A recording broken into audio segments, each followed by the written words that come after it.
ਅਕਾਲ ਮੂਰਤ ਅਜੂਨੀ ਸੈਭੰ ਗੁਰ ਪ੍ਰਸਾਦ। ਪਤਿਤ ਪਾਵਨ ਭਗਤ ਵਛਲ ਕਿਰਪਾ ਨਿਦਾਨ ਸਰਬ ਕਲਾ ਸਮਰਥ। ਖੰਡਾਂ ਬ੍ਰਹਮੰਡਾਂ ਦੇ ਮਾਲਕ ਜੁਗ ਜੁਗ ਟਲ ਸ਼ਬਦ ਗੁਰੂ ਜਗਤ ਗੁਰੂ ਗਿਆਨ ਦਾ ਸਾਗਰ ਗੁਰੂ ਧੰਨ ਗੁਰੂ ਸ੍ਰੀ ਗੁਰੂ ਗ੍ਰੰਥ ਸਾਹਿਬ ਜੀ ਮਹਾਰਾਜ ਦੇ ਪਾਵਨ ਪਵਿੱਤਰ ਦਰਬਾਰ ਦੀ ਹਾਜ਼ਰੀ ਭਰ ਰਹੀਆਂ ਸਰਬੱਤ ਸੰਗਤਾਂ ਵਡਭਾਗੀ ਹੋ ਜੋ ਆਪਣੀ ਹਾਜ਼ਰੀ ਗੁਰੂ ਚਰਨਾਂ 'ਚ ਲਵਾ ਰਹੇ ਹੋ। ਦਾਸ ਦੀ ਹਾਜ਼ਰੀ ਵੀ ਗੁਰੂ ਚਰਨਾਂ 'ਚ ਪ੍ਰਵਾਨ ਕਰੋ। ਗੁਰੂ ਫਤਿਹ ਬੁਲਾਓ। ਵਾਹਿਗੁਰੂ ਜੀ ਕਾ ਖਾਲਸਾ ਵਾਹਿਗੁਰੂ ਜੀ ਕੀ ਫਤਿਹ। ਗੁਰੂ ਪਿਆਰੇ ਸਾਧ ਸੰਗਤ ਜੀ, ਭਾਈ ਜਸਵੰਤ ਸਿੰਘ ਗ੍ਰੰਥੀ ਸਿੰਘ ਜੀ ਪ੍ਰਚਾਰਕ ਬਾਬਾ ਜੀ ਉਹਨਾਂ ਦੇ ਔਰ ਨਗਰ ਨਿਵਾਸੀ ਗ੍ਰਾਮ ਪੰਚਾਇਤ ਬੜਾ ਸੱਚਾ ਸੋਹਣਾ ਪ੍ਰਬੰਧ ਕੀਤਾ, ਬੜੀ ਉਤਸ਼ਾਹ ਨਾਲ ਤਿਆਰੀ ਕੀਤੀ। ਦਾਸ ਵੀ ਬੜੇ ਚਾਅ ਨਾਲ ਹਮਾ ਕੇ ਆ ਰਿਹਾ ਸੀ। ਚਲੋ ਵਾਹਿਗੁਰੂ ਨੂੰ ਜਿਵੇਂ ਭਾਉਂਦਾ ਹੈ ਸਾਡੀ ਖੜੀ ਗੱਡੀ ਦੇ ਵਿੱਚ ਹੀ ਗੱਡੀ ਮਾਰ ਦਿੱਤੀ। ਅਸੀਂ ਬਿਲਕੁਲ ਪੌਣੇ 11 ਵਜੇ ਇੱਥੇ ਪਹੁੰਚ ਜਾਣਾ ਸੀ। 10-15 ਪ੍ਰੋਗਰਾਮ ਮੈਂ ਇਸ ਇਲਾਕੇ 'ਚ ਕਰਕੇ ਗਿਆ। ਮੈਦੀਪੁਰ ਇਧਰ ਮਹਿਤੇ ਚੌਕ ਦੇ ਲਾਗੇ, ਗੁਰਦਾਸਪੁਰ ਦੇ ਵਿੱਚ, ਤਰਨਤਾਰਨ ਵਿੱਚ ਬਹੁਤ ਧੁੰਦ ਰਹੀ ਹੈ, ਪਰ ਗੁਰੂ ਦੀ ਬਖਸ਼ਿਸ਼ ਸਦਕਾ ਅਸੀਂ ਘੰਟਾ ਅੱਧਾ ਘੰਟਾ ਪਹਿਲਾਂ ਪਹੁੰਚਦੇ ਰਹੇ। ਹੁਣ ਵੀ ਬੜੇ ਉਤਸ਼ਾਹ ਨਾਲ ਸਮੇਂ ਤੋਂ ਪਹਿਲਾਂ ਪਹੁੰਚਣ ਦਾ ਯਤਨ ਕੀਤਾ ਸੀ, ਉਦਮ ਕੀਤਾ। ਇੱਥੇ ਆ ਕੇ ਅਸੀਂ ਬਿਲਕੁਲ ਹੌਲੀ ਆ ਰਹੇ ਸੀ। ਅੱਗੋਂ ਇੱਕ ਗੱਡੀ ਨੌਜਵਾਨ ਨੇ ਨਸ਼ਾ ਕੀਤਾ ਹੋਇਆ ਸੀ, ਬੜਾ ਭਜਾਈ ਬਹੁਤ ਤੇਜ਼ ਆ ਰਿਹਾ, ਕਮ ਸੇ ਕਮ 1000 ਫੁੱਟ ਤੋਂ ਮੈਨੂੰ ਮਹਿਸੂਸ ਹੋ ਗਿਆ ਕਿ ਇਹ ਠੋਕੇ ਗੱਡੀ। ਅਸੀਂ ਸਾਈਡ ਤੇ ਕਰ ਦਿੱਤੀ। ਹੁਣ ਅੱਗੋਂ ਦਰਿਆ ਦਾ ਬੰਨ ਸੀ, ਥੱਲੇ ਦੇ ਵਿੱਚ ਡੇਗ ਨਹੀਂ ਸੀ ਸਕਦੇ, ਖਲੋਤੀ ਵਿੱਚ ਹੀ ਲਿਆ ਕੇ ਰੱਖੋ। ਉੱਥੇ ਹੀ ਉਲਝ ਗਏ, ਸੰਗਤਾਂ ਦੇ ਦਰਸ਼ਨ ਨਹੀਂ ਕਰ ਸਕੇ ਖੁੱਲੇ। ਸਮਾਂ ਉੱਥੇ ਹੀ ਬੀਤ ਗਿਆ। ਜਿਤਨਾ ਸਮਾਂ ਸਤਿਗੁਰੂ ਨੇ ਬਖਸ਼ਿਆ, ਆਓ ਗੁਰੂ ਚਰਨਾਂ 'ਚ ਹਾਜ਼ਰੀ ਲਵਾਈਏ। ਸਾਧ ਸੰਗਤ ਜੀ, ਧੰਨ ਗੁਰੂ ਗੋਬਿੰਦ ਸਿੰਘ ਸਾਹਿਬ ਜੀ ਮਹਾਰਾਜ ਦਾ ਇੱਕ ਬਚਨ ਜਿਹੜਾ ਸਾਨੂੰ ਭੁੱਲ ਗਿਆ ਹੈ।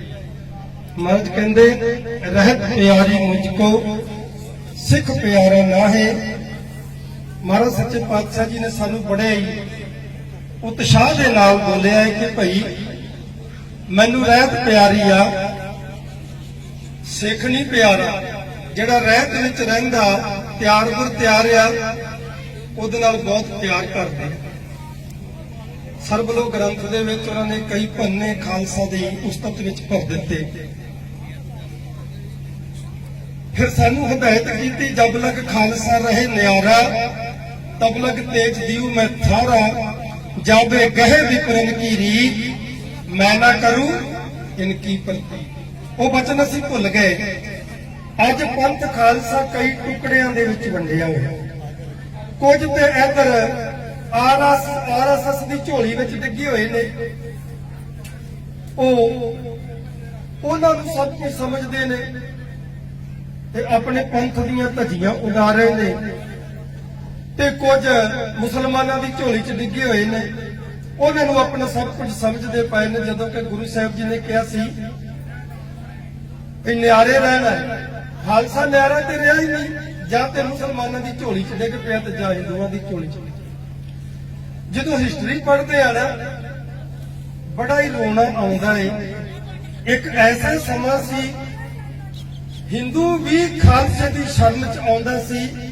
ਬ੍ਰਾਹਮਣ ਵਰਗ, ਮੇਰੀ ਪਤਨੀ ਮੇਰੀ ਪੜਤਾਲੀ ਨੂੰ ਫਲਾਣੇ ਪਿੰਡ ਦਾ ਚੌਧਰੀ ਲੈ ਗਿਆ ਹੈ, ਖਾਲਸਾ ਜੀ ਮੇਰੀ ਮਦਦ ਕਰੋ, ਮੈਨੂੰ ਇਨਸਾਫ ਦਿਵਾਓ। ਤੇ ਗੁਰੂ ਖਾਲਸਾ ਉਹਨੂੰ ਇਨਸਾਫ ਦਿਵਾਉਂਦਾ ਸੀ, ਭਾਵੇਂ ਕਿਸ ਤਰ੍ਹਾਂ ਵੀ ਆਪਣੀ ਜਾਨ ਤੇ ਖੇਡਣਾ ਪੈਂਦਾ। ਤੇ ਕਈ ਵਾਰੀ ਮੁਸਲਮਾਨ ਭਰਾ ਵੀ ਆਣ ਕੇ ਬੇਨਤੀਆਂ ਕਰਦੇ ਸੀ, ਖਾਲਸਾ ਜੀ ਫਲਾਣੇ ਨਗਰ ਦਾ ਚੌਧਰੀ ਸਾਡੀ ਬੇਟੀ ਨੂੰ ਲੈ ਗਿਆ ਚੁੱਕ ਕੇ, ਇਨਸਾਫ ਦਿਵਾਓ, ਵਾਪਸ ਕਰਾਓ, ਸਾਡੇ ਤੇ ਕਿਰਪਾ ਕਰੋ। ਗੁਰੂ ਖਾਲਸਾ ਉਹਦੀ ਵੀ ਮਦਦ ਕਰਦਾ ਸੀ। ਅੱਜ ਦੇਖ ਲਈਏ ਖਾਲਸਾ ਆਪਣੇ ਆਪ ਨੂੰ ਬਚਾਉਣ ਵਾਸਤੇ ਹੀ ਮਦਦ ਮੰਗਣ ਡਿਆ, ਇਨਸਾਫ ਮੰਗਣ ਡਿਆ, ਕਦੀ ਪਾਕਿਸਤਾਨ ਤੋਂ ਮੰਗਦਾ ਪਿਆ, ਕਦੀ ਹਿੰਦੁਸਤਾਨ ਤੋਂ ਮੰਗਦਾ ਪਿਆ। ਇਹਦੀ ਕੋਈ ਵੀ ਜਗ੍ਹਾ ਨਹੀਂ ਆਪਣੀ ਰਹਿ ਗਈ। ਪਾਕਿਸਤਾਨ ਦੀ ਤੁਸੀਂ ਸੁਣੀ ਹੋਏਗੀ ਖਬਰ, ਥੋੜੇ ਦਿਨੀ ਨਨਕਾਣਾ ਸਾਹਿਬ ਦੇ ਦਰਵਾਜ਼ੇ ਅੱਗੇ ਜਾ ਕੇ ਉਹ ਭਕਾਈ ਮਾਰਦਾ ਹੈ, ਉੱਚੀ ਉੱਚੀ ਰੌਲਾ ਪਾਉਂਦਾ, ਕਹਿੰਦਾ ਇੱਕ ਵੀ ਸਿੱਖ ਨਹੀਂ ਰਹਿਣ ਦੇਣਗੇ। ਹੈਰਾਨਗੀ ਉਦੋਂ ਹੋਈ ਜਦੋਂ ਮੱਧ ਪ੍ਰਦੇਸ਼ ਦੇ ਵਿੱਚ 90 ਘਰ ਢਾਹ ਦਿੱਤੇ, 3-3 ਮੰਜ਼ਲੀਆਂ ਕੋਠੀਆਂ ਢਾਹ ਦਿੱਤੀਆਂ ਤੇ ਉੱਚੀ ਉੱਚੀ ਨਾਰੇ ਲਾ ਰਹੇ ਨੇ, ਜੋ ਮਦਦ ਕਰੇ ਸਰਦਾरों की जूता मार उछालो। ਉਹ ਉਧਰ ਕਹਿੰਦੇ ਇੱਕ ਵੀ ਸਰਦਾਰ ਨਹੀਂ ਰਹਿਣ ਦੇਣਾ ਇੱਥੇ। ਕਿੱਥੇ ਜਾਵਾਂਗੇ ਕਦੀ ਸੋਚਿਆ? ਕਦੀ ਅਸੀਂ ਮਾਲਕ ਸੀ, ਕਦੀ ਸਾਡੀ ਸ਼ਰਨ ਵਿੱਚ ਆਉਂਦੇ ਸੀ, ਅੱਜ ਅਸੀਂ ਸ਼ਰਨ ਭਾਲਦੇ। ਇਹਦਾ ਕਾਰਨ ਕੀ ਹੈ? ਗੁਰੂ ਗੋਬਿੰਦ ਸਿੰਘ ਸਾਹਿਬ ਜੀ ਮਹਾਰਾਜ ਦਾ ਉਹ ਬਚਨ ਜਿਹੜਾ ਅਸੀਂ ਭੁੱਲ ਗਏ ਆ। ਜਿੰਨਾ ਚਿਰ ਨਿਆਰੇ ਰਹੇ ਆ ਤਦ ਤੱਕ ਸਾਡਾ ਰਾਜ ਕਾਇਮ ਰਿਹਾ। ਅੱਜ ਸਾਧ ਸੰਗਤ ਜੀ ਐਸੀ ਇੱਕ ਸਾਜ਼ਿਸ਼ ਚੱਲ ਰਹੀ ਹੈ ਆਰਐਸਐਸ ਦੀ, ਕਿਸਾਨ ਤੇ ਕਾਮੇ ਨੂੰ ਆਪਸ ਵਿੱਚ ਲੜਾ ਦਿੱਤਾ, ਜਦੋਂ ਕਿ ਇਹ ਦੋਨੇ ਹੀ 9 ਮਾਸ ਦਾ ਰਿਸ਼ਤਾ ਹੈ। ਦੋਨਾਂ ਦਾ ਇੱਕ ਦੂਜੇ ਤੋਂ ਬਿਨਾਂ ਗੁਜ਼ਾਰਾ ਨਹੀਂ ਹੁੰਦਾ। ਮੈਂ ਕਈ ਵਾਰੀ ਸਟੇਜਾਂ ਤੇ ਇਹ ਗੱਲ ਬੜੇ ਮਾਣ ਨਾਲ ਕਹੀ ਹੈ ਕਿ ਜੱਟ ਤੇ ਮਜ਼੍ਹਬੀ ਜਦੋਂ ਇਕੱਠੇ ਸੀ ਨਾ, ਭਾਵੇਂ ਇਹ ਡਾਕੇ ਮਾਰਦੇ ਸੀ, ਭਾਵੇਂ ਇਹ ਗੁਰੂ ਮਹਾਰਾਜ ਦੀ ਸ਼ਰਨ ਵਿੱਚ ਰਹਿੰਦੇ ਸੀ, ਭਾਵੇਂ ਜ਼ੁਲਮ ਦੇ ਖਿਲਾਫ ਲੜਦੇ ਸੀ ਤੇ ਭਾਵੇਂ ਜ਼ੁਲਮ ਤੋਂ ਸਤਾਏ ਹੋਏ ਧਨਾਡਾ ਦੇ ਘਰ ਲੁੱਟ ਕੇ ਗਰੀਬਾਂ ਨੂੰ ਵੰਡਦੇ ਸੀ, ਦੋਨੇ ਇਕੱਠੇ ਸੀ। ਹਿਸਟਰੀ ਪੜ੍ਹ ਕੇ ਵੇਖ ਲੈਣਾ। ਜਦੋਂ ਦਾ ਆਰਐਸਐਸ ਦਾ ਇਹ ਫੰਡਾ ਚੱਲ ਗਿਆ, ਉਦੋਂ ਤੋਂ ਇਹ ਸਾਰੇ ਗੁਰਸਿੱਖ ਹੀ ਆਪਣੀਆਂ ਪੱਗਾਂ ਲਵਾ ਰਹੇ ਨੇ, ਕੋਈ ਕਿਤੇ ਲਵਾ ਰਿਹਾ, ਕੋਈ ਕਿਤੇ ਲਵਾ ਰਿਹਾ। ਯਾਦ ਰੱਖਣਾ, ਜਿਨ੍ਹਾਂ ਨੂੰ ਅਸੀਂ ਗੀਤਾਂ ਦੇ ਵਿੱਚ ਵੇਖਦੇ ਆ ਨਾ ਜੱਟ ਜੱਟ ਜੱਟ ਕਰਦੇ, ਉਹਨਾਂ ਦੀ ਜ਼ਮੀਨੀ ਹਾਲਤ ਨਹੀਂ ਹੈ। ਜਦੋਂ ਆਪਾਂ ਜ਼ਮੀਨੀ ਹਾਲਤ ਵੇਖਦੇ, ਕਿਸਾਨ ਤੇ ਕਾਮਾ ਦੋਨੇ ਹੀ ਵਿਚਾਰੇ ਬੁਰੀ ਤਰ੍ਹਾਂ ਦੁਖੀ ਨੇ। ਕਿਸਾਨ ਵੀ ਦੁਖੀ ਹੈ, ਕਾਮਾ ਵੀ ਦੁਖੀ ਹੈ। ਸਾਧ ਸੰਗਤ ਜੀ, ਗੁਰੂ ਗ੍ਰੰਥ ਸਾਹਿਬ ਜੀ ਮਹਾਰਾਜ ਸਾਡਾ ਗੁਰੂ ਹੈ, ਕਾਮੇ ਦਾ ਵੀ ਕਿਸਾਨ ਦਾ ਵੀ, ਤੇ ਗੁਰੂ ਗ੍ਰੰਥ ਸਾਹਿਬ ਜੀ ਨੂੰ ਅਸੀਂ ਭੁੱਲ ਗਏ ਆ। ਪ੍ਰਕਾਸ਼ ਕਰ ਲੈਂਦੇ, ਭਾਵੇਂ ਮਹਿੰਗੇ ਤੋਂ ਮਹਿੰਗੇ ਰੁਮਾਲੇ ਲਗਾ ਦਿੰਦੇ ਆ, ਮਹਿੰਗੇ ਤੋਂ ਮਹਿੰਗੇ ਉਹਨਾਂ ਦੇ ਮੰਦਰ ਸੋਨਾ ਚੜਾ ਕੇ ਮਾਰਬਲ ਲਾ ਕੇ ਬਣਾ ਦਿੰਦੇ ਆ, ਪਰ ਗੁਰੂ ਦਾ ਬਚਨ ਕਦੀ ਨਹੀਂ ਸੁਣਦੇ, ਨਾ ਅਸੀਂ ਵਿਚਾਰਦੇ। ਮਹਾਰਾਜ ਸੱਚੇ ਪਾਤਸ਼ਾਹ ਕਹਿੰਦੇ, ਹੋਏ ਇਕੱਤਰ ਮਿਲੋ ਮੇਰੇ ਭਾਈ, ਦੁਬਦਾ ਦੂਰ ਕਰੋ ਲਿਵਲਾਏ, ਹਰ ਨਾਮੇ ਕੀ ਹੋਵੋ ਜੋੜੀ, ਗੁਰਮੁਖ ਬੈਠੋ ਸਫਾ ਵਸਾਏ। ਫਿਰ ਗੁਰੂ ਗ੍ਰੰਥ ਸਾਹਿਬ ਜੀ ਮਹਾਰਾਜ ਕਹਿੰਦੇ, ਇੱਕਾ ਬਾਣੀ ਇੱਕ ਗੁਰ, ਇੱਕੋ ਸ਼ਬਦ ਵਿਚਾਰ। ਅੱਜ ਗੁਰਬਾਣੀ ਤਾਂ ਸਾਡੀ ਇੱਕੋ ਹੀ ਹੈ, ਗੁਰੂ ਗ੍ਰੰਥ ਸਾਹਿਬ। ਗੁਰੂ ਵੀ ਸਾਡਾ ਇੱਕੋ ਹੀ ਹੈ, ਗੁਰੂ ਗ੍ਰੰਥ ਸਾਹਿਬ ਜੀ ਆਉਂਦਾ ਹੈ। ਤੇ ਉਦੋਂ ਜਿਹੜੇ ਕਿਸਾਨ ਭਰਾ ਨੇ ਉਹ ਪਾਸੇ ਖੜ ਜਾਂਦੇ ਨੇ ਤੇ ਮਜ਼੍ਹਬੀਆਂ ਦਾ ਹੈ, ਇਹ ਤੇ ਮਜ਼੍ਹਬੀਆਂ ਦਾ ਹੈ। ਤੇ ਜਦੋਂ ਕਿਤੇ ਹੋਰ ਕੋਈ ਗੁਰਪੁਰਬ ਆਉਂਦਾ, ਗੁਰੂ ਗੋਬਿੰਦ ਸਿੰਘ ਜੀ ਵਗੈਰਾ, ਮੈਂ ਇਹ ਪ੍ਰੈਕਟੀਕਲ ਗੱਲ ਕਰ ਰਿਹਾ, ਉਦੋਂ ਮਜ਼੍ਹਬੀ ਪਾਸੇ ਖੜ ਜਾਂਦੇ। ਇਹ ਬੜਾ ਅਫਸੋਸ ਹੁੰਦਾ ਇਹਨਾਂ ਗੱਲਾਂ ਨੂੰ ਵੇਖ ਕੇ ਕਿ ਕੀ ਬਾਬਾ ਜੀਵਨ ਸਿੰਘ ਇਕੱਲੇ ਮਜ਼੍ਹਬੀਆਂ ਦਾ ਹੀ? ਉਹ ਪੂਰੇ ਪੰਥ ਦਾ, ਪੂਰੀ ਕੌਮ ਦਾ ਹੈ। ਜਿਹੜੀ ਬੇਇਨਸਾਫੀ ਹੋਈ ਹੈ ਨਾ, ਉਹ ਇਕੱਲੇ ਰਗਰੇਟਿਆਂ ਨਾਲ ਨਹੀਂ ਹੋਈ, ਬੇਇਨਸਾਫੀ ਕਿਸਾਨਾਂ ਨਾਲ ਵੀ ਹੋਈ। ਜਿਹੜਾ ਠੇਕੇਦਾਰ ਉਹ ਤੇ ਸਾਹਬ ਬਣ ਗਿਆ, ਜਿਹੜਾ ਜਿਨ੍ਹਾਂ ਕੁਰਬਾਨੀਆਂ ਕੀਤੀਆਂ ਉਹਨਾਂ ਦਾ ਅੱਜ ਤੱਕ ਕੋਈ ਨਾਂ ਨਹੀਂ ਲੈਂਦਾ। ਇੱਥੇ ਮਹਿਦੀਪੁਰ ਕਥਾ ਕਰਕੇ ਗਏ, ਮਹਾਰਾਜਾ ਰਣਜੀਤ ਸਿੰਘ ਦੀ ਗੱਲ ਚੱਲੀ ਤੇ ਇੱਕ ਗੁਰਸਿੱਖ ਉੱਤੇ ਭੜਕ ਵੀ ਪਿਆ। ਮਹਾਰਾਜਾ ਰਣਜੀਤ ਸਿੰਘ ਨੂੰ ਏਦਾਂ ਕਿਉਂ ਤੁਸੀਂ ਕਹਿੰਦੇ? ਉਹ ਭਲਿਓ, ਜਿਨ੍ਹਾਂ ਨੇ ਕੁਰਬਾਨੀਆਂ ਕੀਤੀਆਂ ਉਹਨਾਂ ਦਾ ਨਾਂ ਹੀ ਨਹੀਂ ਅੱਗੇ ਆਇਆ। ਕਿ ਇੱਕ ਦਿਨ ਵਿੱਚ ਹੀ ਖਾਲਸਾ ਰਾਜ ਕਾਇਮ ਹੋ ਗਿਆ ਸੀ? 100 ਸਾਲ ਤੱਕ ਸਿੰਘ ਸ਼ਹੀਦੀਆਂ ਪਾਉਂਦੇ ਰਹੇ, ਸਿਰਾਂ ਦੇ ਮੁੱਲ ਪੈਂਦੇ ਰਹੇ, ਬੀਬੀਆਂ ਬੱਚਿਆਂ ਦੇ ਟੋਟੇ ਕਰਵਾ ਕੇ ਹਾਰ ਗਲਾਂ 'ਚ ਪਵਾਉਂਦੀਆਂ ਰਹੀਆਂ, ਆਂਦਰਾਂ ਗਲਾਂ 'ਚ ਪਵਾ ਲਈਆਂ ਤੇ ਹਾਰ ਨਹੀਂ ਮੰਨੀ। ਜਦੋਜਹਿਦ ਕੀਤੀ ਦਿੱਲੀ ਸਰਕਾਰ ਨਾਲ ਵੀ ਤੇ ਅਫਗਾਨ ਸਰਕਾਰ ਨਾਲ ਵੀ। ਅਹਿਮਦ ਸ਼ਾਹ ਅਬਦਾਲੀ ਨੂੰ ਤਦ ਤੱਕ ਛੱਡਿਆ ਨਹੀਂ ਜਦ ਤੱਕ ਤੋਬਾ ਤੋਬਾ ਕਰਦਾ ਨਹੀਂ ਗਿਆ। ਉਧਰੋਂ ਬਘੇਲ ਸਿੰਘ ਬਾਬੇ ਨੇ ਦਿੱਲੀ ਦੇ ਤਖਤ ਦੇ ਉੱਤੇ ਝੰਡਾ ਚੜਾਤਾ ਤੇ ਇਧਰੋਂ ਧੰਨ ਧੰਨ ਬਾਬਾ ਵੀਰ ਸਿੰਘ ਬਾਬਾ ਧੀਰ ਸਿੰਘ ਜੀ ਧੰਨ ਗੁਰੂ ਸ੍ਰੀ ਗੁਰੂ ਗੋਬਿੰਦ ਸਿੰਘ ਸਾਹਿਬ ਜੀ ਮਹਾਰਾਜ ਤੋਂ ਵਰਸਾਏ ਹੋਏ ਜਦੋਂ ਬਾਬਾ ਬੰਦਾ ਸਿੰਘ ਜੀ ਨੂੰ ਤੋਰਿਆ ਮਹਾਰਾਸ਼ਟਰ ਦੇ ਵਿੱਚੋਂ ਤੇ ਦੋ ਨਿਸ਼ਾਨ ਦਿੱਤੇ ਸੀ, ਇੱਕ ਬਾਬਾ ਵੀਰ ਸਿੰਘ ਨੂੰ ਇੱਕ ਬਾਬਾ ਧੀਰ ਸਿੰਘ ਨੂੰ। ਇਹ ਦੋ ਨਿਸ਼ਾਨ ਜਿਹੜੇ ਆ ਨਾ ਇਹ ਦੇਸ਼ ਦੇ ਹੁੰਦੇ ਆ, ਅੱਜ ਵੀ ਹੈ। ਆ ਨੀਲਾ ਨਿਸ਼ਾਨ ਜਿਹੜਾ ਹੈ ਇਹ ਆਰਮੀ ਦਾ ਹੈ, ਗੁਰੂ ਗੋਬਿੰਦ ਸਿੰਘ ਜੀ ਫੌਜ ਦਾ। ਕੇਸਰੀ ਨਿਸ਼ਾਨ ਜਿਹੜਾ ਹੈ ਇਹ ਸਿਵਲਿੰਗ ਜਨਤਾ ਦਾ ਹੈ, ਜਿਸ ਤਰ੍ਹਾਂ ਦੇਸ਼ ਦਾ ਤਿਰੰਗਾ ਹੈ ਤੇ ਆਰਮੀ ਦਾ ਆਪਣਾ ਨਿਸ਼ਾਨ ਹੈ। ਇੱਕ ਨਿਸ਼ਾਨ ਬਾਬਾ ਧੀਰ ਸਿੰਘ ਜੀ ਨੂੰ ਫੜਾਇਆ ਜਿਹੜਾ ਕੇਸਰੀ ਨਿਸ਼ਾਨ ਸੀ, ਤੇ ਜਿਹੜਾ ਨੀਲਾ ਨਿਸ਼ਾਨ ਸੀ ਬਾਬਾ ਵੀਰ ਸਿੰਘ ਜੀ ਨੂੰ ਫੜਾਇਆ। ਤੇ ਬਾਬਾ ਬੰਦਾ ਸਿੰਘ ਜੀ ਨੂੰ ਹਦਾਇਤ ਕੀਤੀ, ਇਹਨਾਂ ਨਿਸ਼ਾਨਾਂ ਦੇ ਜਦ ਤੱਕ ਥੱਲੇ ਚੱਲੇਗਾ ਤੇਰੀ ਚੜ੍ਹਦੀ ਕਲਾ ਰਹੇਗੀ। ਸਮਾਂ ਪਾ ਕੇ ਅਫਗਾਨਿਸਤਾਨ ਦੇ ਇਲਾਕੇ ਨੂੰ ਪੰਥ ਨੇ ਹੁਕਮ ਕੀਤਾ, ਬਾਬਾ ਜੀ ਚਲੇ ਜਾਓ, ਉਧਰੋਂ ਬੜਾ ਖਤਰਾ ਹੈ, ਤੁਸੀਂ ਤੁਹਾਡੇ ਕੋਲ ਤਾਕਤ ਜ਼ਿਆਦਾ ਹੈ, 1300 ਘੋੜ ਸਵਾਰ ਹੈ ਬਾਬਾ ਵੀਰ ਸਿੰਘ ਜੀ ਕੋਲ, ਚਲੇ ਜਾਓ ਉਧਰ, ਰੋਕੋ ਉਹ ਰਸਤਾ। ਬਾਬਾ ਵੀਰ ਸਿੰਘ ਜੀ ਪੰਥ ਦਾ ਹੁਕਮ ਪਾ ਕੇ ਅਫਗਾਨਿਸਤਾਨ ਨੂੰ ਚਲੇ ਗਏ ਨੇ ਤੇ ਅਫਗਾਨਿਸਤਾਨ ਦੇ ਬਾਰਡਰ ਤੇ ਬੜਾ ਵੱਡਾ ਜੰਗਲ ਹੈ, ਉੱਥੇ ਦਲ ਪੰਥ ਉਤਰਿਆ, ਤੰਬੂ ਕਨਾਤਾਂ ਲੱਗ ਗਈਆਂ ਤੇ ਬਾਬਾ ਵੀਰ ਸਿੰਘ ਜੀ ਇੱਕ ਸੇਵਾਦਾਰ ਨਾਲ ਹੈ ਤੇ ਜੰਗਲ ਵੱਲ ਨੂੰ ਟਹਿਲਣ ਵਾਸਤੇ ਚਲੇ ਗਏ। ਟਹਿਲਦੇ ਟਹਿਲਦੇ ਜੰਗਲ ਨੂੰ ਨਿਕਲ ਗਏ। ਅੱਗੋਂ ਉਧਰ ਅਹਿਮਦ ਸ਼ਾਹ ਅਬਦਾਲੀ ਦਾ ਪੁੱਤਰ ਤਮੂਰ ਸ਼ਾਹ ਉਹ ਸ਼ਿਕਾਰ ਖੇਡਣ ਚੜਿਆ ਹੋਇਆ ਸੀ, ਧੌਂਸੇ ਨਗਾਰੇ ਨਰਸਿੰਘੇ ਵੱਜਦੇ ਪਏ ਸੀ, ਜੰਗਲ ਦੇ ਬੜੇ ਸ਼ੇਰ ਚੀਤੇ ਬਾਘ ਵਗੈਰਾ ਭੱਜੇ ਫਿਰਦੇ ਸੀ ਆਪਣੀ ਜਾਨ ਲਖਾਉਂਦੇ। ਇਧਰੋਂ ਬਾਬਾ ਜੀ ਬਾਬਾ ਵੀਰ ਸਿੰਘ ਜੀ ਸੈਰ ਕਰਦੇ ਪਏ ਨੇ, ਉਧਰੋਂ ਸ਼ੇਰ ਭੱਜੇ ਆਏ। ਇੱਕ ਸ਼ੇਰ ਨੇ ਬਾਬਾ ਜੀ ਤੇ ਹਮਲਾ ਕਰ ਦਿੱਤਾ। ਇੱਕਦਮ ਜਦੋਂ ਹਮਲਾ ਕੀਤਾ ਬਾਬਾ ਜੀ ਨੇ ਅੱਗੇ ਕੜਿਆਂ ਵਾਲੀ ਬਾਹ ਕਾਤੀ, ਨਿਹੰਗ ਸਿੰਘ ਕੜੇ ਪਹਿਨਦੇ ਆ ਨਾ, ਸਿਰ ਤੇ ਚੱਕਰ ਲਾਉਂਦੇ ਆ। ਅੱਜ ਦੇ ਲੋਕ ਬੜੀਆਂ ਗੱਲਾਂ ਕਰਦੇ ਆ, ਇਹਦਾ ਇਤਿਹਾਸ ਆ। ਉਹ ਕੜਿਆਂ ਵਾਲੀ ਬਾਹ ਅੱਗੇ ਕੀਤੀ, ਬਾਹ ਸੁਰੱਖਿਅਤ ਰਹੀ, ਕੜਿਆਂ ਨੇ ਉਹਦਾ ਚਬਾੜਾ ਰੋਕ ਲਿਆ। ਬੜੀ ਫੁਰਤੀ ਦੇ ਨਾਲ ਦੂਜੇ ਹੱਥ ਨਾਲ ਉਪਲਾ ਚਬਾੜਾ ਫੜਿਆ ਤੇ ਫਿਰ ਹੱਥ ਵਿੱਚੋਂ ਕੱਢ ਕੇ ਥੱਲੇ ਵਾਲਾ ਚਬਾੜਾ ਫੜਿਆ, ਫੜ ਕੇ ਤੇ ਪਾੜ ਦਿੱਤਾ। ਸ਼ੇਰ ਭੌਂਕਲੀ ਖਾ ਕੇ ਜ਼ਮੀਨ ਤੇ ਡਿੱਗ ਪਿਆ, ਹੱਥ ਝਾੜੇ, ਫਿਰ ਸੈਰ ਕਰਨ ਲੱਗ ਪਏ ਜਿਵੇਂ ਕੁਝ ਹੋਇਆ ਹੀ ਨਹੀਂ। ਇਹਨਾਂ ਨੂੰ ਪਿੱਛੇ ਤਮੂਰ ਸ਼ਾਹ ਚੜਿਆ ਆਉਂਦਾ ਏ। ਜਦੋਂ ਵੇਖਿਆ ਉਹ ਸ਼ਿਕਾਰ ਬਸ 2-4 ਸਕਿੰਟਾਂ ਦੇ ਵਿੱਚ ਹੀ ਖੇਡਿਆ ਗਿਆ। ਦੰਗ ਰਹਿ ਗਿਆ ਬਾਬਾ ਵੀਰ ਸਿੰਘ ਜੀ ਦੇ ਇਸ ਪੈਂਤੜੇ ਨੂੰ ਵੇਖ ਕੇ, ਭਈ ਸ਼ੇਰ ਨੇ ਹਮਲਾ ਕੀਤਾ, ਫੁਰਤੀ ਨਾਲ ਮੁਕਾਬਲਾ ਕੀਤਾ, ਅੱਖ ਦੇ ਫੋਰ ਵਿੱਚ ਸ਼ੇਰ ਦਾ ਚਬਾੜਾ ਪਾੜਤਾ ਤੇ ਬਾਬਾ ਜੀ ਫੇਰ ਤੁਰ ਪਏ ਨੇ ਜਿਵੇਂ ਕੁਝ ਹੋਇਆ ਹੀ ਨਹੀਂ। ਨਹੀਂ ਤੇ ਬੰਦਾ ਘਬਰਾਉਂਦਾ ਤੇ ਹੈ ਨਾ ਕਿ ਬਈ ਸ਼ੇਰ ਸੀ ਯਾਰ, ਜੇ ਮੈਨੂੰ ਖਾ ਜਾਂਦਾ ਤਾਂ ਫੇਰ ਆਪਾਂ ਸੋਚਦੇ ਆ ਨਾ। ਸਾਡੀ ਹੁਣ ਗੱਡੀ ਵੱਜੀ ਸੀ, ਬੜਾ ਸੋਚਦੇ ਸੀ ਯਾਰ ਸਾਈਡ ਤੋਂ ਵੱਜੀ, ਜੇ ਸਾਹਮਣੇ ਵੱਜਦੀ ਤੇ ਕੀ ਹੋ ਜਾਂਦਾ, ਕਿਸ ਤਰ੍ਹਾਂ ਹੋ ਜਾਂਦਾ। ਪਰ ਬਾਬਾ ਜੀ ਦੇ ਕੋਈ ਚੇਤੇ ਚ ਵੀ ਨਹੀਂ ਪਿੱਛ ਕੇ ਸ਼ੇਰ ਨੇ ਮੇਰੇ ਤੇ ਹਮਲਾ ਕੀਤਾ, ਝਾੜ ਕੇ ਹੱਥ ਅੱਗੇ ਤੁਰ ਪਏ। ਇਹ ਸੂਰਮ ਗਤੀ, ਇਹ ਬਹਾਦਰੀ ਵੇਖ ਕੇ ਤਮੂਰ ਸ਼ਾਹ ਘਾਇਲ ਹੋ ਗਿਆ ਸੀ।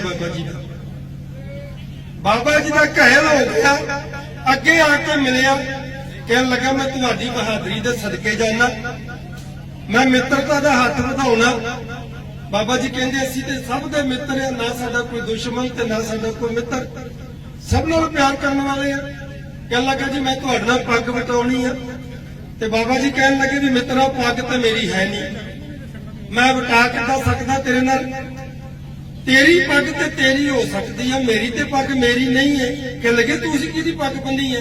ਕਹਿਣ ਲੱਗੇ ਵੀ ਇਹ ਤੇ ਸ੍ਰੀ ਗੁਰੂ ਕਲਗੀਧਰ ਪਾਤਸ਼ਾਹ ਦਾ ਹੈ ਤੇ ਦਸਤਾਰ ਵੀ ਉਹਦੀ ਆ, ਇਸ ਕਰਕੇ ਮੈਨੂੰ ਤੇ ਅਧਿਕਾਰ ਹੀ ਨਹੀਂ ਕਿ ਮੈਂ ਤੇਰੇ ਨਾਲ ਵਟਾ ਲਵਾਂ, ਕਿਉਂਕਿ ਮੇਰੀ ਤੇ ਹੈ ਨਹੀਂ। ਕਹਿਣ ਲੱਗਾ ਮੈਨੂੰ ਉਂਝ ਹੀ ਆਪਣਾ ਭਰਾ ਸਮਝ ਲਓ। ਕਹਿਣ ਲੱਗੀ ਵੀ ਭਰਾ ਤੇ ਸਾਰੇ ਹੀ ਸਾਡੇ, ਤੂੰ ਵੀ ਸਾਡਾ ਜੱਫੀ ਪਾਈ। ਤੇ ਬਾਬਾ ਜੀ ਉਹਨਾਂ ਨੂੰ ਗੱਲਾਂ ਕਰਦਿਆਂ ਕਰਦਿਆਂ ਤਮੂਰ ਸ਼ਾਹ ਆਪਣੇ ਖੇਮੇ ਨੂੰ ਲੈ ਗਿਆ। ਉੱਥੇ ਜਾ ਕੇ ਜਿਹੜਾ ਤਮੂਰ ਸ਼ਾਹ ਦਾ ਪਲੰਘਾ ਲੱਗਾ ਸੀ, ਤਮੂਰ ਸ਼ਾਹ ਉੱਥੇ ਬੈਠਾ, ਬਾਬਾ ਜੀ ਨੂੰ ਵੀ ਉੱਥੇ ਪਾਇਆ। ਸਿਰਹਾਣੇ ਵਾਲੇ ਪਾਸੇ ਬਾਬਾ ਜੀ ਨੂੰ ਬਿਠਾਇਆ, ਪੈਂਦਾ ਵਾਲੇ ਪਾਸੇ ਆਪ ਬੈਠ ਗਿਆ। ਗੱਲਾਂ ਕਰਦਿਆਂ ਕਰਦਿਆਂ ਇੱਕ ਗੱਲ ਚੱਲ ਪਈ। ਕਹਿਣ ਲੱਗਾ ਜੀ ਤੁਸੀਂ ਇੱਧਰ ਕਿਵੇਂ? ਕਹਿੰਦੇ ਵੀ ਆ ਜਿਹੜਾ ਅਫਗਾਨ ਦਾ ਰਾਜਾ ਹੈ ਨਾ, ਇਹ ਨਿਤ ਦਿਹਾੜੀ ਸਾਡੇ ਦੇਸ਼ ਤੇ ਹਮਲੇ ਕਰਦਾ ਰਹਿੰਦਾ, ਇਹਦਾ ਟੈਂਟਾ ਮਕਾਉਣ ਆਏ ਆ। ਅਫਗਾਨ ਦੇ ਉੱਤੇ ਅਸੀਂ ਕੱਲ ਨੂੰ ਹੱਲਾ ਬੋਲਾਂਗੇ ਤੇ ਕਬਜ਼ਾ ਕਰਾਂਗੇ, ਇਹ ਸਾਡੇ ਤੇ ਹੱਲੇ ਬੋਲਦਾ ਹੈ, ਅਸੀਂ ਹੱਲਾ ਬੋਲਾਂਗੇ। ਤੇ ਉਹ ਤਮੂਰ ਸ਼ਾਹ ਇੱਕਦਮ ਪਲੰਘੇ ਤੋਂ ਉੱਠ ਕੇ ਤੇ ਥੱਲੇ ਬਹਿ ਗਿਆ ਤੇ ਬਾਬਾ ਜੀ ਦੇ ਚਰਨਾਂ 'ਚ ਬਹਿ ਕਹਿਣ ਲੱਗਾ ਤਮੂਰ ਸ਼ਾਹ ਤੇ ਉਦੋਂ ਹੀ ਹਾਰ ਗਿਆ ਸੀ ਜਦੋਂ ਤੁਸੀਂ ਸ਼ੇਰ ਦਾ ਸ਼ਿਕਾਰ ਕੀਤਾ ਸੀ। ਤਮੂਰ ਸ਼ਾਹ ਤੇ ਤੁਸੀਂ ਕੀ ਹਮਲਾ ਕਰੋਗੇ? ਬਾਬਾ ਜੀ ਮੈਂ ਤਾਂ ਤੁਹਾਡੀ ਸ਼ਰਨ 'ਚ ਆਇਆ ਹੈ। ਤੇ ਬਾਬਾ ਜੀ ਨੂੰ ਉੱਥੇ ਤਖਤ ਤੇ ਉਹਨਾਂ ਨੇ ਬਾਹ ਦਿੱਤਾ ਸੀ। ਇਧਰ ਦਿੱਲੀ ਤੋਂ ਖਤਰਾ ਸੀ, ਇਧਰ ਬਾਬਾ ਬਘੇਲ ਸਿੰਘ ਜੀ ਨੇ ਸੰਭਾਲ ਲਿਆ ਸੀ, ਉਧਰ ਬਾਬਾ ਵੀਰ ਸਿੰਘ ਜੀ ਨੇ ਸੰਭਾਲ ਲਿਆ ਸੀ। ਬਾਕੀ ਤੇ ਪੰਜਾਬ 'ਚ ਕਿਤੇ ਖਤਰਾ ਹੀ ਨਹੀਂ ਸੀ। ਮਹਾਰਾਜਾ ਰਣਜੀਤ ਸਿੰਘ ਲਾਹੌਰ ਦੇ ਤਖਤ ਤੇ ਬੈਠ ਗਿਆ। ਉਸ ਤੋਂ ਬਾਅਦ ਹਿਸਟਰੀ ਪੜ੍ਹ ਲੈਣਾ। ਉਸ ਲਾਹੌਰ ਦੇ ਤਖਤ ਖਾਲਸਾ ਰਾਜ ਦੇ 4 ਥੰਮ ਸੀ ਜਿਨ੍ਹਾਂ ਨੇ ਖਾਲਸਾ ਰਾਜ ਨੂੰ ਦੂਸਰੇ ਰਾਜਾਂ ਤੱਕ ਵਧਾਇਆ। 4 ਥੰਮ ਸੀ, ਉਹਨਾਂ ਦਾ ਕੋਈ ਨਾਂ ਨਹੀਂ ਲੈ ਰਿਹਾ। ਇੱਕ ਥੰਮ ਸੀ ਬਾਬਾ ਸ਼ਾਮ ਸਿੰਘ ਜੀ ਅਟਾਰੀ ਵਾਲਾ, ਕਿਸਾਨ ਜ਼ਿਮੀਂਦਾਰ। ਉਹਨੇ ਸਾਰਾ ਖਾਨਦਾਨ ਆਪਣੀ ਸਿੱਖ ਕੌਮ ਦੀ ਖਾਤਰ ਲਾ ਦਿੱਤਾ। ਕਦੀ ਹੋਇਆ ਖਾਲਸਾ ਰਾਜ ਉਹਦਾ ਜ਼ਿਕਰ? ਇੱਕ ਸਰਦਾਰ ਹਰੀ ਸਿੰਘ ਨਰਵਾ ਜਿਨੇ ਅਫਗਾਨਿਸਤਾਨ ਤੱਕ ਖਾਲਸਾ ਰਾਜ ਦੇ ਝੰਡੇ ਝੁਲਾਏ ਸੀ, ਉਹ ਰਗਰੇਟਾ ਗੁਰੂ ਦਾ ਬੇਟਾ ਸੀ। ਫਿਰ ਇੱਕ ਸਰਦਾਰ ਜੋਰਾਵਰ ਸਿੰਘ ਜਿਨੇ ਤਿੱਬਤ ਤੱਕ ਖਾਲਸਾ ਰਾਜ ਦੇ ਝੰਡੇ ਝੁਲਾ ਦਿੱਤੇ ਸੀ, ਉਹ ਵੀ ਰਗਰੇਟਾ ਗੁਰੂ ਦਾ ਬੇਟਾ ਸੀ, ਮਜਬੀ ਸਿੱਖ। ਇੱਕ ਅਕਾਲ ਤਖਤ ਸਾਹਿਬ ਤੇ ਜਥੇਦਾਰ ਸੁਸ਼ੋਭਤ ਸਨ ਸਰਦਾਰ ਅਕਾਲੀ ਫੂਲਾ ਸਿੰਘ ਜੀ, ਰਗਰੇਟਾ ਗੁਰੂ ਦਾ ਬੇਟਾ। 3 ਰਗਰੇਟੇ, ਇੱਕ ਕਿਸਾਨ ਜ਼ਿਮੀਂਦਾਰ ਭਰਾ, 4 ਥੰਮ ਸਨ ਉਸ ਰਾਜ ਦੇ। ਜਿਸ ਦਿਨ ਸਰਦਾਰ ਹਰੀ ਸਿੰਘ ਨਰਵਾ ਸ਼ਹੀਦ ਹੋ ਗਿਆ ਨਾ, ਉਸ ਦਿਨ ਤੋਂ ਬਾਅਦ ਕੋਈ ਹਿਸਟਰੀ ਵਿਖਾ ਦੇਵੇ 1 ਇੰਚ ਵੀ ਜਗ੍ਹਾ ਮਹਾਰਾਜਾ ਰਣਜੀਤ ਸਿੰਘ ਨੇ ਜਿੱਤੀ ਹੋਵੇ, 1 ਇੰਚ ਵੀ ਕਿਸੇ ਹਿਸਟਰੀ 'ਚ ਵਿਖਾ ਦਿਓ। ਤੇ ਜਿਸ ਦਿਨ ਸਰਦਾਰ ਜੋਰਾਵਰ ਸਿੰਘ ਸ਼ਹੀਦ ਹੋ ਗਿਆ ਸੀ, ਉਸ ਦਿਨ ਤਿੱਬਤ ਤੇ ਖਾਲਸਾ ਰਾਜ ਦੀਆਂ ਸਰਹੱਦਾਂ ਥੰਮ ਗਈਆਂ ਸੀ। ਤੇ ਜਿਸ ਦਿਨ ਅਕਾਲੀ ਫੂਲਾ ਸਿੰਘ ਸ਼ਹੀਦ ਹੋ ਗਏ ਸੀ, ਉਸ ਦਿਨ ਤੋਂ ਬਾਅਦ ਖਾਲਸਾ ਰਾਜ ਜਿਹੜਾ ਰਣਜੀਤ ਸਿੰਘ ਦਾ ਸੀ, ਉਹ ਢਹਿੰਦੀਆਂ ਕਲਾਂ 'ਚ ਆਉਣਾ ਸ਼ੁਰੂ ਹੋ ਗਿਆ ਸੀ। ਹੁਣ ਤੁਸੀਂ ਇਹ ਕਹੋਗੇ ਵੀ ਇਹ ਪਹਿਲੀ ਵਾਰੀ ਸੁਣਦੇ ਪਏ ਆ, ਕਿੱਥੋਂ ਲਿਆਇਆ ਕੱਢ ਕੇ? ਮੈਂ ਕਿਤਾਬਾਂ ਦਾ ਨਾਮ ਲੈ ਦਿੱਤਾ। ਇੱਕ ਤੇ ਰੰਗਰੇਟਿਆਂ ਦਾ ਇਤਿਹਾਸ, ਰਾਈਟਰ ਭਾਈ ਨਿਰੰਜਨ ਸਿੰਘ ਜੀ ਆਰਪੀ, ਉਸ ਕਿਤਾਬ ਦੇ ਵਿੱਚ 2000 ਕਿਤਾਬਾਂ ਦੇ ਹਵਾਲੇ। ਇੱਕ ਗੁਰੂ ਕੇ ਬੇਟੇ ਭਾਈ ਜਸਵੰਤ ਸਿੰਘ ਜੀ ਡੀਡੀਪੀਓ ਚੰਡੀਗੜ੍ਹ ਵਾਲੇ, ਫਿਰ ਸਰਦਾਰ ਨਿਸ਼ਾਨ ਸਿੰਘ ਜੀ ਭਿੱਟੇਵੇਡ ਵਾਲੇ, ਬਾਬਾ ਬੁੱਢਾ ਸਾਹਿਬ ਜੀ ਦੇ ਹੈੱਡ ਗ੍ਰੰਥੀ, ਉਹਨਾਂ ਦੀ ਕਿਤਾਬ ਹੈ ਬਾਬਾ ਜੀਵਨ ਸਿੰਘ ਜੀ ਦਾ ਇਤਿਹਾਸ। ਇੱਕ ਖੁਸ਼ਵੰਤ ਸਿੰਘ ਦੀ ਕਿਤਾਬ ਹੈ ਹਿਸਟਰੀ ਖਾਲਸਾ। ਇੱਕ ਤਰੀਖੇ ਪੰਜਾਬ ਜਿਹਦਾ ਰਾਈਟਰ ਆ ਮੁਹੰਮਦ ਬੂਟਾ ਖਾਨ। ਇਹਨਾਂ ਕਿਤਾਬਾਂ ਦੇ ਹਵਾਲੇ ਜੇ ਜਿਸ ਨੂੰ ਵੀ ਕਿਸੇ ਨੂੰ ਫਰੋਲਣੀ ਹੋਵੇ ਹਿਸਟਰੀ, ਫਰੋਲ ਲੈਣਾ। ਜਿਸ ਦਿਨ ਸਰਦਾਰ ਹਰੀ ਸਿੰਘ ਨਰਵਾ ਸ਼ਹੀਦ ਹੋ ਗਿਆ, ਅਫਗਾਨ ਦੀਆਂ ਸਰਹੱਦਾਂ ਉੱਥੇ ਥੰਮ ਗਈਆਂ। ਜਿਸ ਦਿਨ ਬਾਬਾ ਜੋਰਾਵਰ ਸਿੰਘ ਸ਼ਹੀਦ ਹੋ ਗਿਆ, ਤਿੱਬਤ ਦੇ ਵਿੱਚ ਮਾਨ ਸਰੋਵਰ ਤੇ ਖਾਲਸਾ ਰਾਜ ਦੀਆਂ ਸਰਹੱਦਾਂ ਥੰਮ ਗਈਆਂ। ਤੇ ਜਿਸ ਦਿਨ ਸਰਦਾਰ ਅਕਾਲੀ ਫੂਲਾ ਸਿੰਘ ਸ਼ਹੀਦ ਹੋ ਗਿਆ, ਉਸ ਦਿਨ ਤੋਂ ਬਗਾਵਤਾਂ ਉੱਠਣ ਲੱਗ ਪਈਆਂ ਤੇ ਰਾਜ ਘਟਣਾ ਸ਼ੁਰੂ ਹੋ ਗਿਆ, ਢਹਿੰਦੀ ਕਲਾ ਸ਼ੁਰੂ ਹੋ ਗਈ। ਤੇ ਜਿਸ ਦਿਨ ਸਰਦਾਰ ਸ਼ਾਮ ਸਿੰਘ ਅਟਾਰੀ ਸ਼ਹੀਦ ਹੋ ਗਿਆ, ਉਦੋਂ ਅਗਲੇ ਦਿਨ ਲਾਹੌਰ ਤੇ ਝੰਡਾ ਚੜ ਗਿਆ ਸੀ ਅੰਗਰੇਜ਼ਾਂ ਦਾ। ਤੇ ਅਸੀਂ ਕਹੀ ਜਾਂਦੇ ਜੀ ਮਹਾਰਾਜਾ ਰਣਜੀਤ ਸਿੰਘ ਦਾ ਰਾਜ ਸੀ। ਰਾਜ ਪੰਥ ਖਾਲਸੇ ਦਾ ਸੀ। ਮਹਾਰਾਜਾ ਰਣਜੀਤ ਸਿੰਘ ਆਯਾਸ਼ ਰਾਜਾ ਸੀ। ਉਹਨੇ ਜੋ ਕੁਝ ਕੀਤਾ, ਜਦੋਂ ਹਿਸਟਰੀ ਪੜ੍ਹਦੇ ਆ ਤਾਂ ਸ਼ਰਮ ਆਉਂਦੀ ਹੈ। ਉਹਦੀ ਹਿਸਟਰੀ ਪੜ੍ਹੀਏ ਸ਼ਰਮ ਆਉਂਦੀ। ਸਿੱਖ ਕੌਮ ਨੇ ਕੁਰਬਾਨੀਆਂ ਕੀਤੀਆਂ, ਮਿਸਲਾਂ ਤੋੜ ਕੇ ਉਹਨੇ ਰਾਜ ਕਾਇਮ ਕੀਤਾ। ਹਰ ਮਿਸਲ ਦੇ ਨਾਲ ਧੋਖਾ ਕੀਤਾ। ਸਰਦਾਰ ਜੱਸਾ ਸਿੰਘ ਜੀ ਆਲੂਵਾਲੀਆ, ਉਹਦੀ ਮਿਸਲ ਦਾ ਵਾਰਿਸ ਸੀ ਬਾਬਾ ਫਤਿਹ ਸਿੰਘ, ਉਹਦਾ ਭਤੀਜਾ ਸੀ ਬਾਬਾ ਜੀ ਦਾ। ਉਹਦੇ ਨਾਲ ਪੱਗ ਵਟਾਈ, ਮੁੜ ਕੇ ਉਹਦੀ ਰਿਆਸਤ ਨੱਪ ਲਈ। ਸਰਦਾਰ ਸੁੱਖਾ ਸਿੰਘ ਭੰਗੀ, ਉਹ ਮਿਸਲ ਬੜੀ ਜ਼ਬਰਦਸਤ ਸੀ। ਉਹਨਾਂ ਦਾ ਅੰਮ੍ਰਿਤਸਰ ਸਾਹਿਬ ਰਾਜ ਸੀ। ਉਹਨਾਂ ਦੇ ਕੋਲ ਇੱਕ ਤੋਪ ਸੀ ਜਿਹਦਾ ਨਾਮ ਜਮਜਮ ਤੋਪ ਹੈ। ਉਹ ਤੋਪ ਅਹਿਮਦ ਸ਼ਾਹ ਅਬਦਾਲੀ ਨੇ ਕੇਵਲ ਤੇ ਕੇਵਲ ਸਿੱਖਾਂ ਨੂੰ ਖਤਮ ਕਰਨ ਵਾਸਤੇ ਤਿਆਰ ਕੀਤੀ ਸੀ। ਇੱਕ ਉਹਨੇ ਹੱਲਾ ਕੀਤਾ ਸੀ ਪੰਜਾਬ ਦੇ ਵਿੱਚ, ਪੂਰੇ ਦੇਸ਼ ਦੇ ਵਿੱਚ ਮਰਾਠਾ ਰਾਜ ਸਿਰ ਚੁੱਕਣ ਲੱਗ ਗਿਆ ਸੀ ਤੇ ਪਾਣੀਪਤ ਦੇ ਮੈਦਾਨ 'ਚ ਅਹਿਮਦ ਸ਼ਾਹ ਅਬਦਾਲੀ ਨਾਲ ਟੱਕਰ ਹੋਈ। ਐਸਾ ਖਦੇੜਿਆ, ਮੁੜ ਕੇ ਉੱਠ ਨਹੀਂ ਸਕਿਆ। ਅੱਜ ਤੱਕ ਸੰਗਠਿਤ ਨਹੀਂ ਹੋਇਆ ਉਹ ਮਰਾਠੀ ਰਾਜ। ਇਸੇ ਸੁਪਨੇ ਦੇ ਵਿੱਚ ਅਹਿਮਦ ਸ਼ਾਹ ਅਬਦਾਲੀ ਨੇ ਸਿੱਖਾਂ ਤੇ ਹਮਲਾ ਕੀਤਾ, ਕਹਿਣ ਲੱਗਾ ਵੀ ਨਾਸ ਕਰ ਦਿਆਂਗਾ। ਸਿੱਖਾਂ ਦਾ ਅੰਦਾਜ਼ਾ ਗਲਤ ਨਿਕਲਿਆ। ਸਿੱਖਾਂ ਨੇ ਵੀ ਫੈਸਲਾ ਕੀਤਾ ਸੀ ਵੀ ਨਿਰਣਾਇਕ ਲੜਾਈ ਲੜਾਂਗੇ। ਉਸ ਟਾਈਮ ਸਿਆਣੇ ਜਥੇਦਾਰਾਂ ਨੇ ਇਹ ਫੈਸਲਾ ਕੀਤਾ ਵੀ ਬਜ਼ੁਰਗ, ਮਾਈਆਂ, ਬੱਚੇ ਆਪਾਂ ਮਾਲਵੇ ਦੀ ਧਰਤੀ ਛੱਡ ਆਈਏ। ਉਹਨੂੰ ਜੰਗਲ ਰਾਜ ਕਹਿੰਦੇ। ਜਦੋਂ ਹਿਸਟਰੀ ਪੜੋਗੇ ਨਾ, ਉਹਦੇ ਵਿੱਚ ਜੰਗਲ ਰਾਜ ਆਏਗਾ ਕਿ ਜੰਗਲ ਰਾਜ, ਜੰਗਲ ਦੇਸ਼ ਵਿੱਚ ਛੱਡ ਆਈਏ। ਜੰਗਲ ਦੇਸ਼ ਕਹਿੰਦੇ ਸੀ ਉਹਨੂੰ, ਉੱਥੇ ਛੱਡ ਆਈਏ ਤੇ ਫਿਰ ਅਹਿਮਦ ਸ਼ਾਹ ਅਬਦਾਲੀ ਨਾਲ ਟੱਕਰ ਲਵਾਂਗੇ। ਪਰ ਅਹਿਮਦ ਸ਼ਾਹ ਅਬਦਾਲੀ ਦਾ 7 ਦਿਨ ਦਾ ਸਫ਼ਰ ਸੀ ਜਿਹੜਾ ਉਹਨੇ 3 ਦਿਨ 'ਚ ਮੁਕਾ ਦਿੱਤਾ। ਖਾਲਸੇ ਦਾ ਅੰਦਾਜ਼ਾ ਗਲਤ ਨਿਕਲਿਆ, ਬੜਾ ਨੁਕਸਾਨ ਹੋਇਆ। 60,000 ਸਿੱਖ ਕੌਮ ਸੀ। 3 ਦਿਨ ਲਗਾਤਾਰ ਲੜਾਈ ਚੱਲੀ ਤੇ 30,000 ਸਿੱਖ ਕੌਮ ਦਾ ਘਾਣ ਹੋ ਗਿਆ ਤੇ 16,000 ਸਿੱਖ ਨਕਾਰਾ ਹੋ ਗਿਆ। ਕਿਸੇ ਦੀ ਬਾਹ ਵੱਢੀ ਗਈ, ਕਿਸੇ ਦੀ ਲੱਤ ਵੱਢੀ ਗਈ, ਕਿਸੇ ਦੀ ਅੱਖ ਆਰੀ ਹੋ ਗਈ। ਤੇ ਉਹਨੇ ਆ ਕੇ ਲਾਹੌਰ 'ਚ ਜਸ਼ਨ ਮਨਾਇਆ। ਕਹਿਣ ਲੱਗਾ ਵੀ ਹੁਣ ਸਿੱਖ ਵੀ ਨਹੀਂ ਉੱਠਣਗੇ। ਤੇ ਬੜੀ ਖੁਸ਼ੀ ਮਨਾ ਕੇ ਵਾਪਸ ਗਿਆ। 3 ਮਹੀਨਿਆਂ ਬਾਅਦ ਉਹਨੂੰ ਖਬਰ ਮਿਲੀ ਕਿ ਸਿੱਖ ਫੇਰ ਉੱਠ ਸਿਰ ਚੁੱਕ ਗਏ ਆ। ਹੁਣ ਤਾਂ ਲਾਹੌਰ ਦੇ ਲਾਹੌਰੀ ਗੇਟ ਤੱਕ ਆ ਜਾਂਦੇ ਆ। ਹੁਣ ਤਾਂ ਸ਼ਹਿਰ ਵੀ ਲੁੱਟ ਕੇ ਕਈ ਵਾਰੀ ਲੈ ਜਾਂਦੇ ਆ।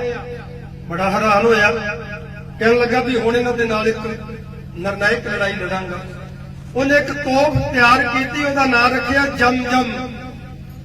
ਉਸ ਤੋਪ ਦੀ ਖਾਸੀਅਤ ਮੁਹੰਮਦ ਬੂਟਾ ਖਾਨ ਲਿਖਦਾ, ਕਹਿੰਦਾ ਵੀ ਆਪਾਂ ਵੇਖਦੇ ਆ ਨਾ, ਆ ਜਿਹੜੀ ਦੁਨਾਲੀ 12 ਬੋਰ ਦੀ ਰਾਈਫਲ ਆ, ਇਹਦੇ ਵਿੱਚ ਜਿਹੜਾ ਫਾਇਰ ਹੁੰਦਾ ਨਾ, ਉਸ ਫਾਇਰ ਦੇ ਵਿੱਚ 5 ਗ੍ਰਾਮ ਬਰੂਦ ਪੈਂਦਾ। 5 ਗ੍ਰਾਮ ਤੇ ਬੰਦੇ ਦੇ ਸਿਰ ਦੇ ਕੁਪੜੀ 'ਚ ਵਜੇ ਤੇ ਆਰ ਪਾਰ ਲੰਘ ਜਾਂਦਾ।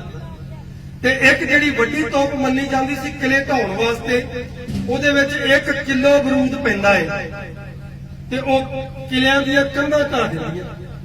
ਤੇ ਜਿਹੜੀ ਜਮਜਮ ਤੋਪ ਸਪੈਸ਼ਲ ਸਿੱਖਾਂ ਨੂੰ ਮਾਰਨ ਵਾਸਤੇ ਤਿਆਰ ਕੀਤੀ ਸੀ, ਉਸ ਤੋਪ ਦੇ ਵਿੱਚ 21 ਕਿਲੋ ਬਰੂਦ ਪੈਂਦਾ ਸੀ। ਹੁਣ ਤੁਸੀਂ ਅੰਦਾਜ਼ਾ ਲਾ ਲਓ ਵੀ ਉਹ ਤਬਾਹੀ ਕਿੰਨੀ ਉਡਾਏਗੀ। 21 ਕਿਲੋ ਬਰੂਦ ਪੈਂਦਾ ਸੀ। ਉਹ ਤੋਪ ਸਪੈਸ਼ਲ ਸਿੱਖਾਂ ਦੇ ਮਾਰਨ ਲਈ ਤਿਆਰ ਕੀਤੀ। ਹੱਲਾ ਕੀਤਾ, ਉਹਨੇ ਵੇਖਿਆ ਤੇ 90,000 ਸਿੱਖ ਨਾਲ ਉਹਦੀ ਟੱਕਰ ਹੋਈ। ਆਮੋ ਸਾਹਮਣੇ ਤੋਪਾਂ ਬੀੜ ਕੇ ਤੇ ਰਾਤ ਨੂੰ ਕੰਜਰੀਆਂ ਨਚਾ ਰਿਹਾ। ਛਾਪਾਂ ਦਾ ਦੌਰ ਚੱਲਦਾ ਪਿਆ ਵੀ ਸਵੇਰੇ ਜਮਜਮ ਤੋਪ ਚੱਲੇਗੀ, ਸਭ ਦਾ ਸਫਾਇਆ ਕਰ ਦੇਗੀ। ਤੇ 21 ਤੋਪਾਂ ਬੀੜੀਆਂ ਨੇ, 10 ਇੱਧਰ ਤੇ ਵਿਚਾਲੇ ਜਮਜਮ ਤੋਪ। ਉਹਦੇ ਕੋਲ 10 ਗੱਡੇ ਬਰੂਦ ਦੇ ਰਾਏ ਨੇ। ਹੁਣ ਸਿੱਖ ਸਰਦਾਰ ਮਿਸਲਾਂ ਦੇ ਜਰਨੈਲ ਇਕੱਠੇ ਹੋ ਗਏ, ਕਹਿੰਦੇ ਵੀ ਹੁਣ 2 ਹੀ ਰਸਤੇ ਆ। ਇੱਕ ਤੇ ਜਾਂ ਤੇ ਇਸ ਤੋਪ ਦੀ ਬਲੀ ਚੜ ਜਾਓ, ਸ਼ਹੀਦ ਹੋ ਜਾਓ, ਤੇ ਜਾਂ ਰਾਤੋਂ ਰਾਤ ਹਰਨ ਹੋ ਜਾਓ। ਜਦੋਂ ਫੇਰ ਸਮਾਂ ਮਿਲੇਗਾ ਤਾਂ ਫੇਰ ਲੜਾਂਗੇ। ਇਹਨਾਂ ਦੋਵਾਂ ਰਸਤਿਆਂ ਤੋਂ ਤੀਜਾ ਕੋਈ ਰਸਤਾ ਨਹੀਂ। ਸਰਦਾਰ ਸੁੱਖਾ ਸਿੰਘ ਜੀ ਭੰਗੀ, ਆ ਜਿਹੜੇ ਭੰਗੀ ਆ ਨਾ ਸਫਾਈ ਕਰਮਚਾਰੀ, ਇਹਨਾਂ ਦੇ ਵਿੱਚੋਂ ਸੁੱਖਾ ਸਿੰਘ ਭੰਗੀ ਸੀ। ਸਾਡੇ ਜਿਹੜੇ ਇਤਿਹਾਸਕਾਰ ਪੰਥ ਦੇ ਵਿਰੋਧੀ, ਉਹਨਾਂ ਲਿਖ ਦਿੱਤਾ ਜੀ ਉਹ ਸੁੱਖਾ ਬੜਾ ਪੀਂਦਾ ਸੀ ਤਾਂ ਭੰਗੀ ਕਹਿੰਦੇ ਸੀ, ਉਹਨੂੰ ਤਾਂ ਭੰਗੀ ਕਹਿੰਦੇ ਸੀ। ਇੱਥੇ ਬਸ ਨਹੀਂ, ਸਰਦਾਰ ਜੱਸਾ ਸਿੰਘ ਜੀ ਆਲੂਵਾਲੀਆ ਉਹ ਵੀ ਭੰਗੀਆਂ ਦਾ ਪੁੱਤਰ ਆ। ਕਲਾਲ ਬਰਾਦਰੀ ਜਦੋਂ ਮਰਜ਼ੀ ਪਤਾ ਕਰ ਲੈਣਾ ਕੌਣ ਆ। ਇਹ ਉਹ ਕੌਮ ਸੀ ਜਿਹੜੇ ਕਿਸਾਨ ਤੇ ਕਾਮੇ ਰਲ ਕੇ ਲੜਦੇ ਸੀ। ਹੁਣ ਸੁੱਖਾ ਸਿੰਘ ਭੰਗੀ ਇਹ ਮੀਟਿੰਗ ਖਤਮ ਹੋਈ ਤੇ ਆਪਣੇ ਖੇਮੇ 'ਚ ਆ ਗਿਆ। ਆਪਣੇ ਸਰਦਾਰਾਂ ਦੇ ਨਾਲ ਗੁਰਮਤਾ ਕੀਤਾ ਵੀ ਸਿੱਖ ਸਰਦਾਰਾਂ ਨੇ ਇੱਕ ਫੈਸਲਾ ਕੀਤਾ ਵੀ ਜਾਂ ਹਰਨ ਹੋ ਜਾਓ ਤੇ ਜਾਂ ਸ਼ਹੀਦੀਆਂ ਪਾ ਜਾਓ।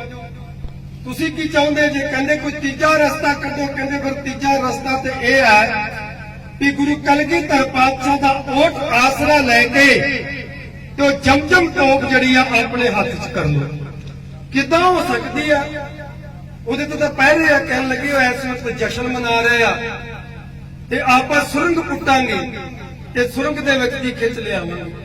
ਰਾਤੋਂ ਰਾਤ ਸੁਰੰਗ ਪੁੱਟ ਕੇ ਬਾਬਾ ਸੁੱਖਾ ਸਿੰਘ ਭੰਗੀ ਦੀ ਮਿਸਲ ਦੇ ਜਰਨੈਲ ਜਥੇਦਾਰ ਰਲ ਕੇ ਰਾਤੋਂ ਰਾਤ ਸੁਰੰਗ ਪੱਟੀ, ਜਮਜਮ ਤੋਪ ਖਿੱਚ ਕੇ ਆਪਦੇ ਆ ਲੈ ਆਂਦੀ ਤੇ ਉਹ 10 ਤੇ 10 ਗੱਡੇ ਬਰੂਦ ਦੇ ਲੈ ਆਂਦੇ। 6 ਤੋਪਾਂ ਹੋਰ ਖਿੱਚ ਲਿਆਂਦੀਆਂ। ਐਨੇ ਨੂੰ ਦਿਨ ਚੜ ਗਿਆ। ਬੜੇ ਫਕਰ ਦੇ ਵਿੱਚ, ਬੜੇ ਗਰਭ ਦੇ ਵਿੱਚ ਉੱਠੇ ਹੋ ਅਬਦਾਲੀ ਦੀ ਫੌਜ ਦੇ ਜਰਨੈਲ ਕਿ ਬਸ ਹੁਣ ਤੋਪਾਂ ਦੇ ਮੂੰਹ ਖੋਲਣੇ ਆ, ਸਿੱਖਾਂ ਦੇ ਚੀਥੜੇ ਉੜਦੇ ਵੇਖਾਂਗੇ। ਤੇ ਜਦੋਂ ਉੱਠ ਕੇ ਵੇਖਿਆ ਵੀ ਤੋਪ ਕਿੱਧਰ ਗਈ, ਹੱਦ ਹੋ ਗਈ। 4 ਘੋੜੇ ਉਸ ਤੋਪ ਨੂੰ ਖਿੱਚਦੇ ਸੀ ਤੇ ਐਡੀ ਛੇਤੀ ਰਾਤੋਂ ਰਾਤ ਕਿੱਧਰ ਚਲੀ ਗਈ ਉਹ ਤੋਪ। ਆਸੇ ਪਾਸੇ ਵੇਖਿਆ ਤੇ ਜਦੋਂ ਦੂਰਬੀਨ ਲਾ ਕੇ ਵੇਖੀ ਉੱਚੀ ਜਗ੍ਹਾ ਤੇ ਖੜ ਕੇ ਤੇ ਉਸ ਤੋਪ ਨੇ ਬਾਬਾ ਸੁੱਖਾ ਸਿੰਘ ਜੀ ਭੰਗੀ ਦੇ ਦਲ ਵੱਲੋਂ ਅਹਿਮਦ ਸ਼ਾਹ ਅਬਦਾਲੀ ਵੱਲ ਨੂੰ ਮੋਰਚਾ ਵਧਾ। ਜਦੋਂ ਇਹ ਗੱਲ ਵੇਖੀ ਤੇ ਨਾਲ ਦੀ ਨਾਲ ਹੌਸਲੇ ਪੁਸਤ ਹੋ ਗਏ। ਸਾਹ ਚੜਿਆ ਜਰਨੈਲ ਨੂੰ, ਭੱਜਾ ਗਿਆ ਦਵਾ ਦਵ ਅਹਿਮਦ ਸ਼ਾਹ ਅਬਦਾਲੀ ਕੋਲ। ਉਹਨੂੰ ਜਾ ਕੇ ਦੂਰਬੀਨ ਫੜਾਈ, ਕਹਿੰਦਾ ਵੇਖ ਖੁਦਾ ਦਾ ਕਹਿਣ ਵੇਖ, ਗਜਬ ਹੋ ਗਿਆ ਈ। ਜਦੋਂ ਉਹਨੇ ਦੂਰਬੀਨ ਰਾਹੀਂ ਵੇਖਿਆ ਵੀ ਉਹ ਤੋਪ ਤੇ ਸੁੱਖਾ ਸਿੰਘ ਭੰਗੀ ਵਾਲੇ ਪਾਸੇ, ਸਿੱਖਾਂ ਵਾਲੇ ਪਾਸੇ ਇੱਕ ਹੋਈ ਕਿੱਦਾਂ, ਪਤਾ ਲੱਗਾ ਵੀ ਸੁਰੰਗ ਪੁੱਟ ਕੇ ਰਾਤੋਂ ਰਾਤ ਲੈ ਗਏ। ਕਹਿੰਦਾ ਉਹ ਰਾਤੋਂ ਰਾਤ ਸੁਰੰਗ ਪੁੱਟ ਕੇ ਲੈ ਗਏ, ਹੁਣ ਤੁਸੀਂ ਦਿਨੋਂ ਦਿਨੀ ਭੱਜਣ ਦੀ ਕਰੋ। ਜੇ ਤੋਪ ਦੇ ਗੋਲੇ ਖੁੱਲ ਕੇ ਇੱਕ ਵੀ ਨਹੀਂ ਭੱਜਣ ਦੇਣਾ ਉਸਨੇ, ਕਿਉਂਕਿ ਉਹਨੂੰ ਜਾਣਦਾ ਸੀ ਤੋਪ ਨੂੰ। ਬਿਨਾਂ ਲੜਾਈ ਲੜੇ ਤੋਂ ਮੈਦਾਨ ਛੱਡ ਕੇ ਅਹਿਮਦ ਸ਼ਾਹ ਅਬਦਾਲੀ ਭੱਜ ਗਿਆ ਸੀ। ਉਹ ਤੋਪ ਸਰਦਾਰ ਸੁੱਖਾ ਸਿੰਘ ਜੀ ਭੰਗੀ ਦੀ ਮਿਸਲ ਕੋਲ ਸੀ। ਜਦੋਂ ਤੱਕ ਉਸ ਮਿਸਲ ਦੇ ਕੋਲ ਉਹ ਤੋਪ ਰਹੀ ਤਦ ਤੱਕ ਤੇ ਅੰਮ੍ਰਿਤਸਰ ਦੇ ਵਿੱਚ ਸਰਦਾਰ ਸੁੱਖਾ ਸਿੰਘ ਜੀ ਭੰਗੀ ਦੀ ਮਿਸਲ ਦਾ ਰਾਜ ਰਿਹਾ। ਸਰਦਾਰ ਸੁੱਖਾ ਸਿੰਘ ਜੀ ਭੰਗੀ ਨੂੰ ਪਟਿਆਲੇ ਦੇ ਰਾਜੇ ਦੇ ਪੋਤਰੇ ਨੇ ਗੋਲੀ ਮਾਰ ਦਿੱਤੀ ਸੀਗੀ ਤਾਂ ਮੁੜ ਕੇ ਮਾਫੀ ਮੰਗ ਕੇ ਬਾਬਾ ਦੀਪ ਸਿੰਘ ਜੀ ਕੋ ਤਨਖਾਹ ਲਵਾ ਕੇ ਤੇ ਬਾਬਾ ਜਿਹੜਾ ਉਹਨਾਂ ਦਾ ਛੋਟਾ ਭਰਾ ਸੀ, ਉਹਦਾ ਨਾਮ ਸੀ ਸ਼ਾਇਦ, ਮੈਨੂੰ ਨਾਮ ਵਿਸਰ ਗਿਆ ਹੈ ਕਿਉਂਕਿ ਮਨ ਵਿੱਚ ਥੋੜੀ ਜਿਹੀ ਟੈਨਸ਼ਨ ਵੀ ਚੱਲਦੀ ਪਈ ਆ। ਉਹਨੂੰ ਦਸਤਾਰਬੰਦੀ ਹੋ ਗਈ ਸੀ। ਉਹਨਾਂ ਨੂੰ ਜਦੋਂ ਦਸਤਾਰਬੰਦੀ ਹੋ ਗਈ ਸੀ ਸ਼ਹੀਦੀ ਤੋਂ ਬਾਅਦ, ਤੇ ਉਹ ਤੋਪ ਉਹਨਾਂ ਕੋਲ ਸੀ। ਜਦ ਤੱਕ ਤੋਪ ਬਾਬਾ ਸੁੱਖਾ ਸਿੰਘ ਜੀ ਮਿਸਲ ਦੇ ਵਿੱਚ ਰਹੀ ਤਦ ਤੱਕ ਮਹਾਰਾਜਾ ਰਣਜੀਤ ਸਿੰਘ ਝੁੱਕ ਕੇ ਸਲਾਮ ਕਰਦਾ ਰਿਹਾ। ਇੱਕ ਦਿਨ ਆਇਆ, ਥੋੜਾ ਖੇਖਣ ਕੀਤਾ, ਕਹਿਣ ਲੱਗਾ ਖਾਲਸਾ ਜੀ ਮੇਰਾ ਅਰਦਾਸਾ ਕਰ ਦਿਓ ਸਤਿਗੁਰੂ ਭੁੱਲ ਚੁੱਕ ਮਾਫ ਕਰ ਦਵੇ ਤੇ ਮੇਰੀਆਂ ਭੁੱਲਾਂ ਨੂੰ ਨਾ ਚਤਾਰਨਾ, ਮੇਰਾ ਮਗਰੋਂ ਤੁਸੀਂ ਕਿਰਿਆ ਕਰਮ ਕਰ ਦੇਣਾ। ਕਹਿਣ ਲੱਗੇ ਕੀ ਗੱਲ ਹੋ ਗਈ? ਕਹਿਣ ਲੱਗਾ ਜੀ ਉਹ ਜਮਰੌਦ ਦੇ ਕਿਲੇ ਤੇ ਜ਼ਬਰਦਸਤ ਘੇਰਾ ਹੈ ਤੇ ਸੁਜਾਨ ਦੀ ਫੌਜ ਉੱਥੇ ਡਟੀ ਹੋਈ ਹੈ ਤੇ ਸਾਡਾ ਤੇ ਬੁਰਾ ਹਾਲ ਆ, ਸਾਨੂੰ ਤੇ ਹਾਰ ਮਿਲਣੀ ਤੇ ਮੈਂ ਸ਼ਹੀਦੀ ਗਾਨਾ ਬਣ ਕੇ ਜਾ ਰਿਹਾ ਲੜਨ ਵਾਸਤੇ। ਤੇ ਬਾਬਾ ਸੁੱਖਾ ਸਿੰਘ ਜੀ ਦੇ ਛੋਟੇ ਭਰਾ ਜਿਹੜੇ ਜਥੇਦਾਰ ਸੀ ਉਹ ਕਹਿਣ ਲੱਗੇ ਆ ਜਿਹੜੀ ਤੋਪ ਆ ਜਮਜਮ ਦੇ ਕਾਹਦੇ ਵਾਸਤੇ ਆ, ਇਹ ਤੁਸੀਂ ਲੈ ਕੇ ਜਾਓ, ਮੋਰਚਾ ਫਤਿਹ ਕਰੋ ਤੇ ਲਿਆ ਕੇ ਸਾਨੂੰ ਦੇ ਦੇਣੀ। ਉਹ ਤੋਪ ਲੈ ਗਏ ਮਹਾਰਾਜਾ ਰਣਜੀਤ ਸਿੰਘ ਜੀ। ਉਸ ਤੋਪ ਨੇ ਜਦੋਂ ਜਾ ਕੇ ਗੋਲੇ ਦਾਗਣੇ ਸ਼ੁਰੂ ਕਰਤੇ, ਕਿਲੇ ਦੀਆਂ ਦੀਵਾਰਾਂ ਪਾੜਤੀਆਂ। ਉਹਦਾ ਇਤਿਹਾਸ ਲੰਬਾ ਚੌੜਾ ਹੈ। ਉਹਦਾ ਇੱਕ ਫਿਰ ਪਹੀਆ ਟੁੱਟ ਗਿਆ ਸੀ ਤੇ ਸਿੰਘਾਂ ਨੇ ਉੱਥੇ ਕੁਰਬਾਨੀਆਂ ਵੀ ਕੀਤੀਆਂ ਸੀ, ਪਹੀਆ ਬਣ ਕੇ ਮੋਢਾ ਲਾਉਂਦੇ ਸੀ। ਕਿਲਾ ਜਿੱਤਿਆ ਗਿਆ, ਤੋਪ ਦੀ ਮੁਰੰਮਤ ਵੀ ਹੋ ਗਈ, ਪਰ ਮਹਾਰਾਜਾ ਰਣਜੀਤ ਸਿੰਘ ਨੇ ਮੁੜ ਕੇ ਉਹ ਤੋਪ ਵਾਪਸ ਨਹੀਂ ਕੀਤੀ। ਤੋਪ ਵਾਪਸ ਨਹੀਂ ਕੀਤੀ ਤੇ ਅਗਲੇ ਸਾਲ ਉਹ ਮਿਸਲ ਵੀ ਆਪਣੇ ਰਾਜ ਵਿੱਚ ਰਲਾ ਲਈ। ਜਦੋਂ ਸਾਰੇ ਸਰਦਾਰਾਂ ਨੂੰ ਦਗਾ ਕਰਕੇ ਮਾਰ ਕੇ ਇਹ ਮਿਸਲਾਂ ਭੰਨ ਕੇ ਰਾਜ ਕਾਇਮ ਕੀਤਾ ਸੀ ਤੇ ਉਹ ਡਰਦਾ ਸੀ, ਕਿਸੇ ਵੀ ਸਰਦਾਰ ਨੂੰ ਕੋਲ ਨਹੀਂ ਸੀ ਰੱਖਦਾ। ਸਰਦਾਰ ਸ਼ਾਮ ਸਿੰਘ ਜੀ ਨੂੰ ਸਮੇਂ ਤੋਂ ਪਹਿਲਾਂ ਜਾਣਬੁੱਝ ਕੇ ਰਿਟਾਇਰਮੈਂਟ ਦੇ ਦਿੱਤੀ ਸੀ। ਕਿਉਂਕਿ ਦਰਬਾਰ ਦੇ ਕੰਮਾਂ ਦੇ ਵਿੱਚ ਉਹ ਕਿੰਤੂ ਪਰੰਤੂ ਕਰਦੇ ਸੀ। ਪਰ ਸਰਦਾਰ ਸ਼ਾਮ ਸਿੰਘ ਜੀ ਅਟਾਰੀ ਵਾਲੇ ਦੇਸ਼ ਦਾ ਪ੍ਰੇਮ ਰੋਮ ਰੋਮ ਵਿੱਚ ਪਾਲੀ ਬੈਠੇ ਸੀ। ਜਦੋਂ ਆਖਰੀ ਜੰਗਾਂ ਹੋਈਆਂ ਨੇ ਅੰਗਰੇਜ਼ਾਂ ਨਾਲ ਤੇ ਉਹਨਾਂ ਨੇ ਆਪਣਾ ਇੱਕ ਕਤਰਾ ਖੂਨ ਦਾ ਜਦੋਂ ਕਮਾਂਡ ਸਰਦਾਰ ਸ਼ਾਮ ਸਿੰਘ ਅਟਾਰੀ ਨੇ ਕੀਤੀ ਸੀ ਤੇ ਫੌਜ ਰਗਰੇਟਿਆਂ ਦੀ ਸੀ। ਮਿਲ ਕੇ ਜਿਹਦੇ ਬਾਰੇ ਨੂਰ ਮੁਹੰਮਦ ਲਿਖਦਾ ਹੈ ਵੀ ਸਰਕਾਰ ਬਾਜੋ ਫੌਜਾਂ ਜਿੱਤ ਕੇ ਹਾਰ ਗਈਆਂ। ਹਾਰ ਕਿੱਦਾਂ ਗਈਆਂ ਸੀ? ਇਹ ਜਿਹੜਾ Teja Singh chief and command ਬਿਹਾਰੀਆ ਸੀ, ਫਿਰ ਜਿਹੜਾ ਇਹ ਡੋਗਰਾ ਸੀ ਧਿਆਨ ਸਿੰਘ, ਇਹਨਾਂ ਨੇ ਬੇੜੀਆਂ ਦਾ ਬਿਆਸ ਦਰਿਆ ਦਾ ਪੁਲ ਵੱਢ ਦਿੱਤਾ ਸੀ ਰੱਸੇ ਵੱਢ ਕੇ, ਤੇ ਆਪ ਪਿੱਛੇ ਨੂੰ ਭੱਜ ਆਏ ਸੀ। ਤੇ ਸ਼ਾਮ ਸਿੰਘ ਨੂੰ ਵੀ ਕਿਹਾ ਸੀ ਕਿ ਤੂੰ ਵੀ ਪਿੱਛੇ ਭੱਜਿਆ। ਉਹ ਕਹਿਣ ਲੱਗਾ ਵੀ ਮੈਂ ਤੇ ਇਸ ਫੌਜ ਦੇ ਨਾਲ ਆਖਰੀ ਦਮ ਤੱਕ ਜੂਝਾਂਗਾ। ਉਹ ਸ਼ਹੀਦ ਹੋਏ। ਪਰ ਉਸ ਟਾਈਮ ਮੈਦਾਨ ਜਿਹੜਾ ਸੀ ਨਾ ਉਹ ਖਾਲਸੇ ਦੇ ਹੱਥ ਵਿੱਚ ਸੀ।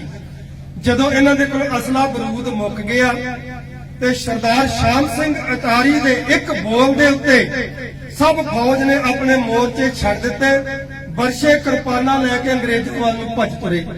ਉਹ ਫੈਰ ਕਰਦੇ ਹੋਏ ਪਿੱਛੇ ਨੂੰ ਭੱਜੇ, ਪਿੱਛੇ ਨੂੰ ਐਸੇ ਭੱਜੇ ਉਹਨਾਂ ਪਿੱਛਾ ਧੋਕੇ ਵੀ ਨਹੀਂ ਦੇਖਿਆ। ਇੱਕ ਸਿੰਘ ਸ਼ਹੀਦ ਹੋ ਗਿਆ ਸੀ ਪਰ ਮੈਦਾਨ ਖਾਲੀ ਪਿਆ ਸੀ।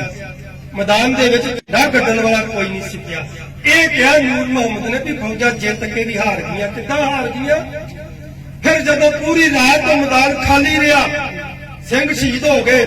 ਅਗਲੇ ਦਿਨ ਜਾ ਕੇ ਤੇਜਾ ਸਿੰਘ ਨੇ ਆਪਣੀ ਚਾਪਲੂਸੀ ਕੀਤੀ, ਸਿਰ ਨਵਾ ਕੇ ਕਹਿਣ ਲੱਗਾ ਅੰਗਰੇਜ਼ ਸਰਕਾਰ ਦਾ ਮੈਦਾਨ ਖਾਲੀ ਪਿਆ ਹੈ, ਤੁਸੀਂ ਜਿੱਤੇ ਜੇ ਤੇ ਮੈਦਾਨ ਖਾਲੀ ਪਿਆ, ਜਾ ਕੇ ਨਾਰੇ ਲਾਓ ਤੇ ਆਪਣਾ ਝੰਡਾ ਕੱਢੋ।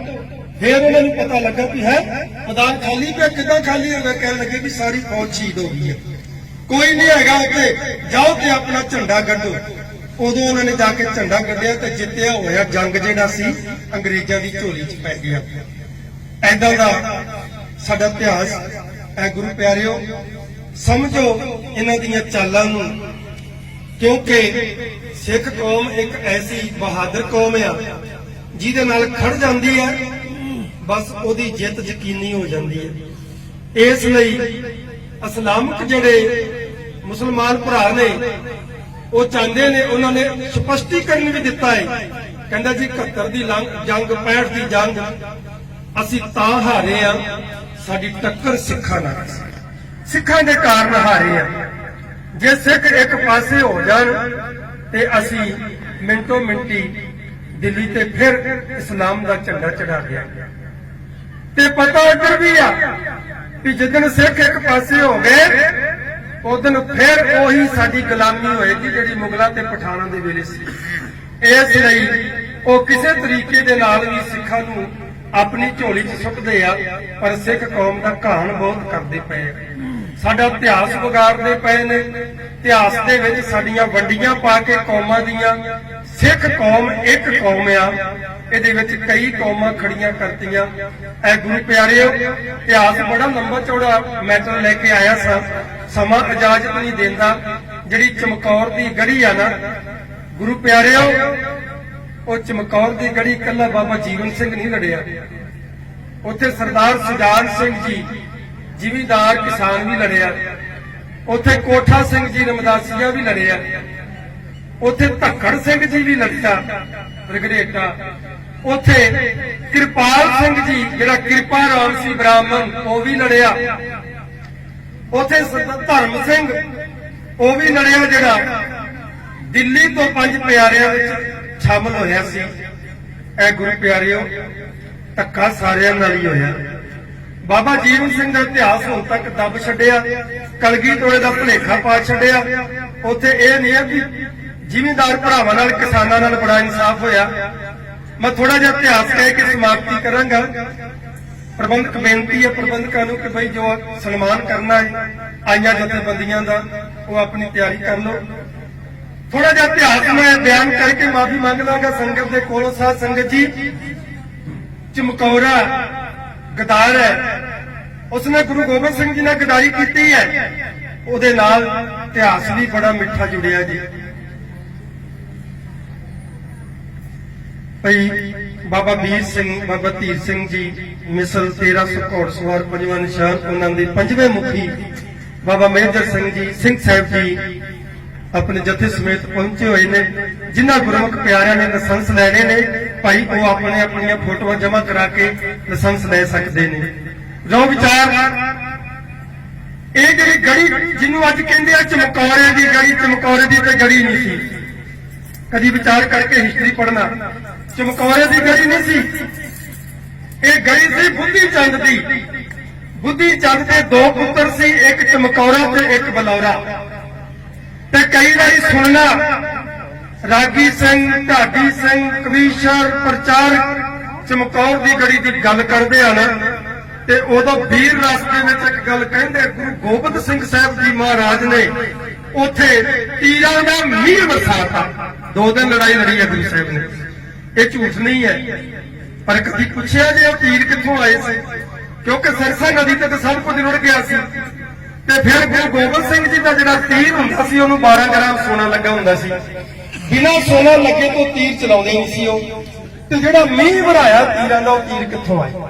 ਮੈਂ ਵੀ ਇਸੇ ਚੀਜ਼ ਤੇ ਖੋਜ ਕੀਤੀ ਸੀ ਤੇ ਹਿਸਟਰੀ ਦੀ ਜਦੋਂ ਖੋਜ ਕੀਤੀ ਪਤਾ ਚੱਲਿਆ ਜਦੋਂ ਸਤਿਗੁਰੂ ਸੱਚੇ ਪਾਤਸ਼ਾਹ ਜੀ ਪਾਉਂਟਾ ਸਾਹਿਬ ਨੂੰ ਗਏ ਆ ਨਾ, ਉਦੋਂ ਇਸ ਗੜੀ ਦੇ ਵਿੱਚ ਆਏ।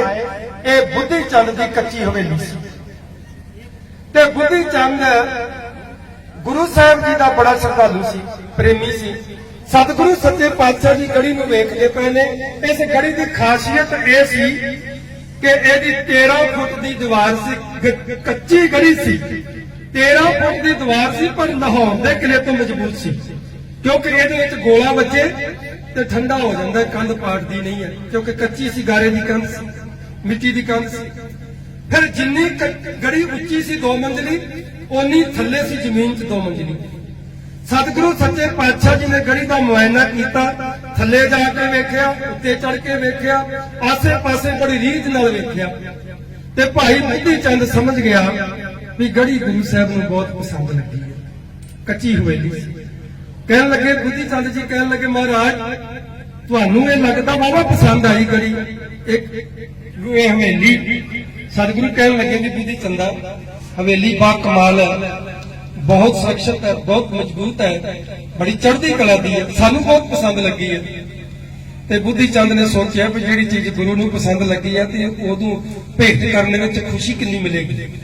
ਉਸੇ ਵਕਤ ਉਹਨੇ ਉਹ ਜਿਹੜਾ ਹਵੇਲੀ ਦਾ ਜਿਹੜਾ ਕਬਜ਼ਾ ਸੀ, ਜਿਹੜੀ ਚਾਰਜ ਸੀ, ਗੁਰੂ ਗੋਬਿੰਦ ਸਿੰਘ ਸਾਹਿਬ ਜੀ ਮਹਾਰਾਜ ਨੂੰ ਦੇ ਦਿੱਤਾ। ਉਹਦਾ 1 ਕਿਲੋ ਲੋਹੇ ਦਾ ਤਾਲਾ ਸੀ, ਛਿੱਤਰ ਜਿਹਾ ਤਾਲਾ ਵੱਡਾ ਸੀ, ਉਹਦੀਆਂ ਚਾਬੀਆਂ ਫੜਾ ਦਿੱਤੀਆਂ ਗੁਰੂ ਸਾਹਿਬ ਜੀ ਨੂੰ। ਸਤਿਗੁਰੂ ਪਾਉਂਟਾ ਸਾਹਿਬ ਤੋਂ ਜਦੋਂ ਵਾਪਸ ਆਏ ਨੇ, ਦੂਜੀ ਵਾਰੀ ਫੇਰ ਉਸ ਗੜੀ 'ਚ ਆਏ। ਫਿਰ ਅਨੰਦਪੁਰ ਸਾਹਿਬ ਤੋਂ ਇਸ ਗੜੀ ਦੀਆਂ ਤਿਆਰੀਆਂ ਕਰਦੇ ਰਹੇ। ਸੋਨੇ ਵਾਲੇ ਤੀਰ ਗੁਰੂ ਸਾਹਿਬ ਜੀ ਇੱਥੇ ਭੇਜਦੇ ਰਹੇ। ਬਾਬਾ ਜੀਵਨ ਸਿੰਘ ਜੀ ਨੇ ਤੀਸਰੇ ਦਿਨ ਬੜਾ ਘਮਸਾਨ ਦਾ ਯੁੱਧ ਲੜਿਆ। ਉਹ 2 ਬੰਦੂਕਾਂ ਨਾਗਨੀ ਤੇ ਬਾਗਨੀ ਚਲਾਉਂਦੇ ਰਹੇ। ਉਹ ਬਰੂਦ ਇੱਥੇ ਪਹਿਲੋਂ ਸਟਾਕ ਜਮਾ ਸੀ। ਇਹ ਤੇ ਚਮਕੌਰਾ ਬੇਈਮਾਨ ਹੋ ਗਿਆ ਵੀ 8 ਮਹੀਨੇ ਪੂਰੇ ਹਿੰਦੁਸਤਾਨ ਦੀ ਫੌਜ ਨੇ ਘੇਰਾ ਪਾਇਆ ਆਨੰਦਗੜ੍ਹ ਦੇ ਕਿਲੇ ਚੋਂ, ਕਬਜ਼ਾ ਨਹੀਂ ਲਿਆ, ਫੜ ਨਹੀਂ ਸਕੇ ਗੁਰੂ ਗੋਬਿੰਦ ਸਿੰਘ ਨੂੰ। ਇਸ ਗੜੀ 'ਚ ਆ ਗਿਆ, ਮੈਂ ਧੋਖੇ ਨਾਲ ਫੜਾ ਦਵਾਂ ਤੇ ਮੈਨੂੰ ਕਿੰਨਾ ਰੁਤਬਾ ਮਿਲੇਗਾ, ਹੋ ਸਕਦਾ ਮੈਨੂੰ ਸਰਹੰਦ ਦੀ ਸੂਬੇਦਾਰੀ ਮਿਲ ਜੇ। ਇਹ ਸੂਬੇਦਾਰੀ ਦੇ ਨਸ਼ੇ ਵਿੱਚ ਉਹਨੇ ਗੁਰੂ ਸਾਹਿਬ ਜੀ ਨੂੰ ਜਦੋਂ ਇਸ ਗੜੀ 'ਚ ਉਤਰੇ ਤੇ ਬਾਹਰ ਨਿਕਲ ਕੇ ਤਾਲਾ ਲਾ ਦਿੱਤਾ। ਸਾਧ ਸੰਗਤ ਜੀ, ਸਮਾਂ ਇਜਾਜ਼ਤ ਨਹੀਂ ਦਿੰਦਾ, ਕਿਤੇ ਫੇਰ ਸਮਾਂ ਮਿਲਿਆ ਤੇ ਵਿਸਥਾਰ ਨਾਲ ਇਤਿਹਾਸ ਸੁਣਾਵਾਂਗੇ। ਉੱਥੇ ਬੁੱਧੀ ਚੰਦ ਦੀ ਇੱਕ ਭੈਣ ਸੀ ਹਰਸ਼ਰਨ ਕੌਰ, ਇੱਕ ਬੁੱਧੀ ਚੰਦ ਦੀ ਬੇਟੀ ਸੀ ਹਰਸ਼ਰਨ ਕੌਰ। 2 ਪੁੱਤਰ ਸੀ, ਚਮਕੌਰਾ ਤੇ ਬਲੌਰਾ। ਬਲੌਰਾ ਤੇ ਜਿਹੜੀ ਹਰਸ਼ਰਨ ਕੌਰ 4 ਬੀਬੀਆਂ ਹੋਈਆਂ ਨੇ ਇਸ ਪੰਥ ਵਿੱਚ। ਇੱਕ ਜ਼ਿਮੀਂਦਾਰਾਂ ਦੀ ਲੜਕੀ, ਇੱਕ ਰਗਰੇਟਿਆਂ ਦੀ ਲੜਕੀ, ਇੱਕ ਤਰਖਾਣ ਸਿੰਘਾਂ ਦੀ ਲੜਕੀ ਸੀ ਤੇ ਇੱਕ ਖੱਤਰੀਆਂ ਦੀ ਲੜਕੀ ਸੀ ਜਿਹਦਾ ਨਾਮ ਸੁੰਦਰਾਂ ਸੀ ਤੇ ਸੁੰਦਰੀ ਤੋਂ ਮੁੜ ਕੇ ਉਹਦਾ ਨਾਮ ਹਰਸ਼ਰਨ ਕੌਰ ਰੱਖਿਆ ਸੀ। ਉਹ ਸਰਦਾਰ ਜੱਸਾ ਸਿੰਘ ਆਹਲੂਵਾਲੀਏ ਦੇ ਸਮੇਂ ਹੋਈ। ਉਹਦਾ ਭਰਾ ਬਲਵੰਤ ਰਾਏ ਸੀ ਜਿਹੜਾ, ਉਹ ਸਾਨੂੰ ਕੋਲ ਹੋਈ ਹੈ। ਇਹ 3 ਬੱਚੇ ਸੀ। ਚਮਕੌਰਾ ਗਦਾਰੀ ਕਰਕੇ ਬਾਹਰ ਨਿਕਲ ਗਿਆ।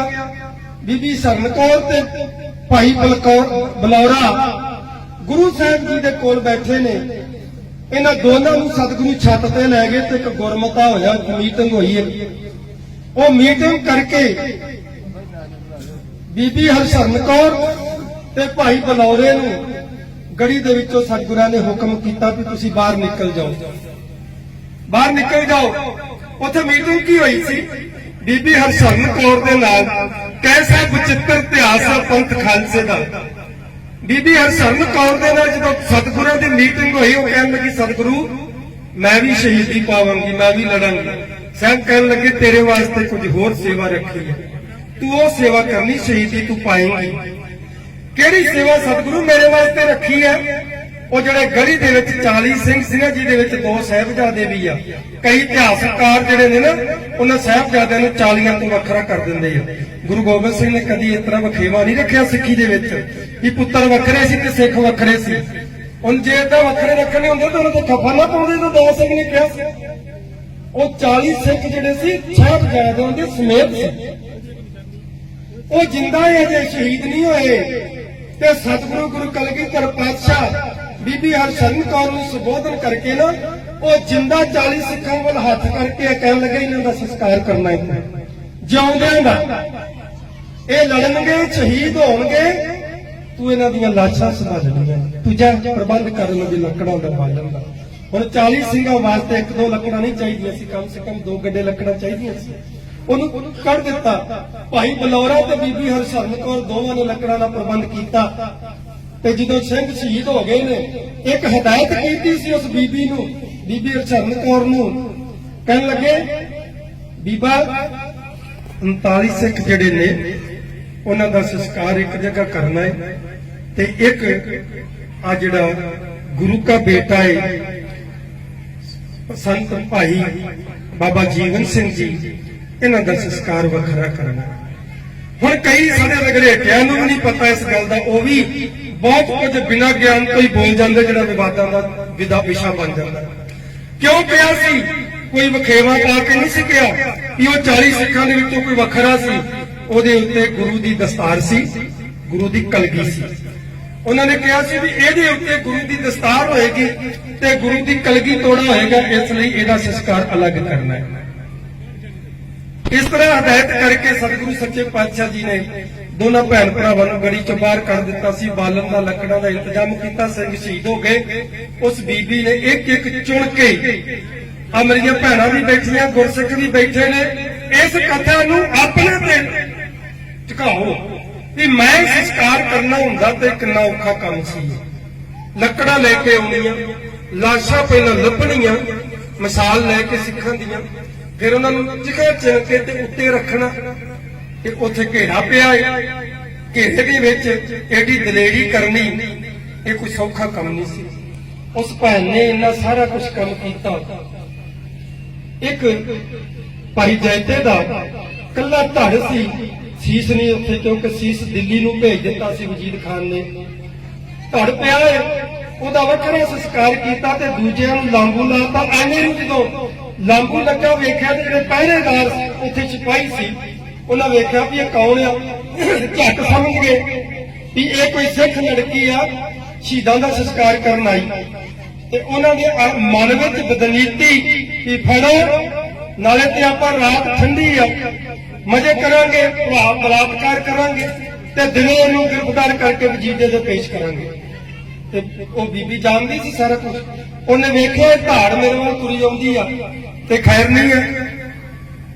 ਜਿਹੜਾ ਉਹਨੇ ਬੰਬੂ ਲਿਆ ਸੀ ਲਾਸ਼ਾਂ ਦੀ ਅੱਗ ਹਲਾਉਣ ਵਾਸਤੇ, ਅੱਗ ਇੱਕਦਮ ਭਾਂਬੜ ਪੂਰਾ ਮਚ ਗਿਆ, ਸੰਸਕਾਰ ਸ਼ੁਰੂ ਹੋ ਗਿਆ। ਪਿੱਛੋਂ ਦੌੜ ਕੇ ਆਈ, ਉਹਦਾ ਬੰਬੂ ਦਾ ਬਾਸ ਦਾ ਜੰਪ ਲੈ ਕੇ ਤੇ ਉਸ ਵਿੱਚ ਚਿਖਾ ਦੇ ਆਪ ਵੀ ਬੈਠ ਗਈ। ਏਦਾਂ ਕਰਕੇ ਉਸ ਭੈਣ ਨੇ ਵੀ ਸ਼ਹੀਦੀ ਪਾਈ। ਇੱਥੇ ਬਸ ਨਹੀਂ ਹੈ, ਇਹ ਗੁਰੂ ਕੇ ਪਿਆਰੋ, ਜੇ ਕੋਈ ਕਿਸਾਨ ਜ਼ਿਮੀਂਦਾਰ ਭਰਾ ਇਸ ਸਭਾ 'ਚ ਬੈਠੇ ਆ ਨਾ, ਆਪਣੇ ਹਿਰਦਿਆਂ ਦੇ ਅੰਦਰ ਝਾਤੀ ਮਾਰ ਲਿਓ ਵੀ ਗੜੀ ਦੇ ਸ਼ਹੀਦ ਸਾਰੇ ਸਾਂਝੇ ਆ, ਕੋਈ ਵੱਖਰੇ ਨਹੀਂ ਹੈ ਕਿ ਬਾਬਾ ਜੀਵਨ ਸਿੰਘ ਦਾ ਮਜਬੀਆਂ ਦਾ ਹੀ ਇਕੱਲਾ ਗੜੀ ਦੇ ਵਿੱਚ। ਇੱਥੇ ਬਸ ਨਹੀਂ ਹੈ। ਅੱਜ ਤੱਕ ਕਦੇ ਨਹੀਂ ਸੁਣਿਆ ਤੁਸੀਂ ਇਤਿਹਾਸ। ਕਿਉਂ? ਕਿਉਂਕਿ ਕੁਰਬਾਨੀ ਵਾਲਿਆਂ ਦਾ ਇਤਿਹਾਸ ਅੱਗੇ ਆਉਂਦਾ ਹੀ ਨਹੀਂ। ਬੀਬੀ ਹਰਸ਼ਰਨ ਕੌਰ ਦਾ ਕਿੰਨਾ ਕੁ ਇਤਿਹਾਸ ਅੱਗੇ ਲਿਆਂਦਾ ਤੇ ਚਮਕੌਰੇ ਦੇ ਨਾਂ ਤੇ ਚਮਕੌਰ ਸਾਹਿਬ ਨਗਰ ਵਸ ਗਿਆ। ਹੁਣ ਤੁਸੀਂ ਕੱਢ ਵੀ ਨਹੀਂ ਸਕਦੇ ਉਹਨੂੰ, ਕਿਉਂਕਿ ਕਾਗਜ਼ਾਂ ਦੇ ਵਿੱਚ ਚਮਕੌਰ ਸਾਹਿਬ ਇੱਕ ਨਗਰ ਬਣ ਗਿਆ। ਬੀਬੀ ਹਰਸ਼ਰਨ ਕੌਰ ਦੇ ਨਾਂ ਤੇ ਕਿਉਂ ਨਹੀਂ ਬਣਿਆ? ਫਿਰ ਇੱਥੇ ਬਸ ਨਹੀਂ, ਉਹਨਾਂ ਦੀ ਚੌਥੀ ਪੀੜ੍ਹੀ ਦੇ ਵਿੱਚ ਭਾਈ ਗੁਰਬਖਸ਼ ਸਿੰਘ ਹੋਇਆ ਹੈ। ਭਾਈ ਬਲੌਰੇ ਦੀ ਚੌਥੀ ਪੀੜ੍ਹੀ ਭਾਈ ਗੁਰਬਖਸ਼ ਸਿੰਘ ਹੋਇਆ। ਉਹਨੂੰ ਪਤਾ ਸੀ ਕਿੱਥੇ ਬਾਬਾ ਜੀਤ ਸਿੰਘ ਦੀ ਲਾਸ਼ ਸੀ, ਕਿੱਥੇ ਬਾਬਾ ਜੀਵਨ ਸਿੰਘ ਦੀ ਲਾਸ਼ ਸੀ, ਕਿੱਥੇ ਕਿਹੜੇ ਸਿੰਘ ਦੀ ਲਾਸ਼ ਸੀ।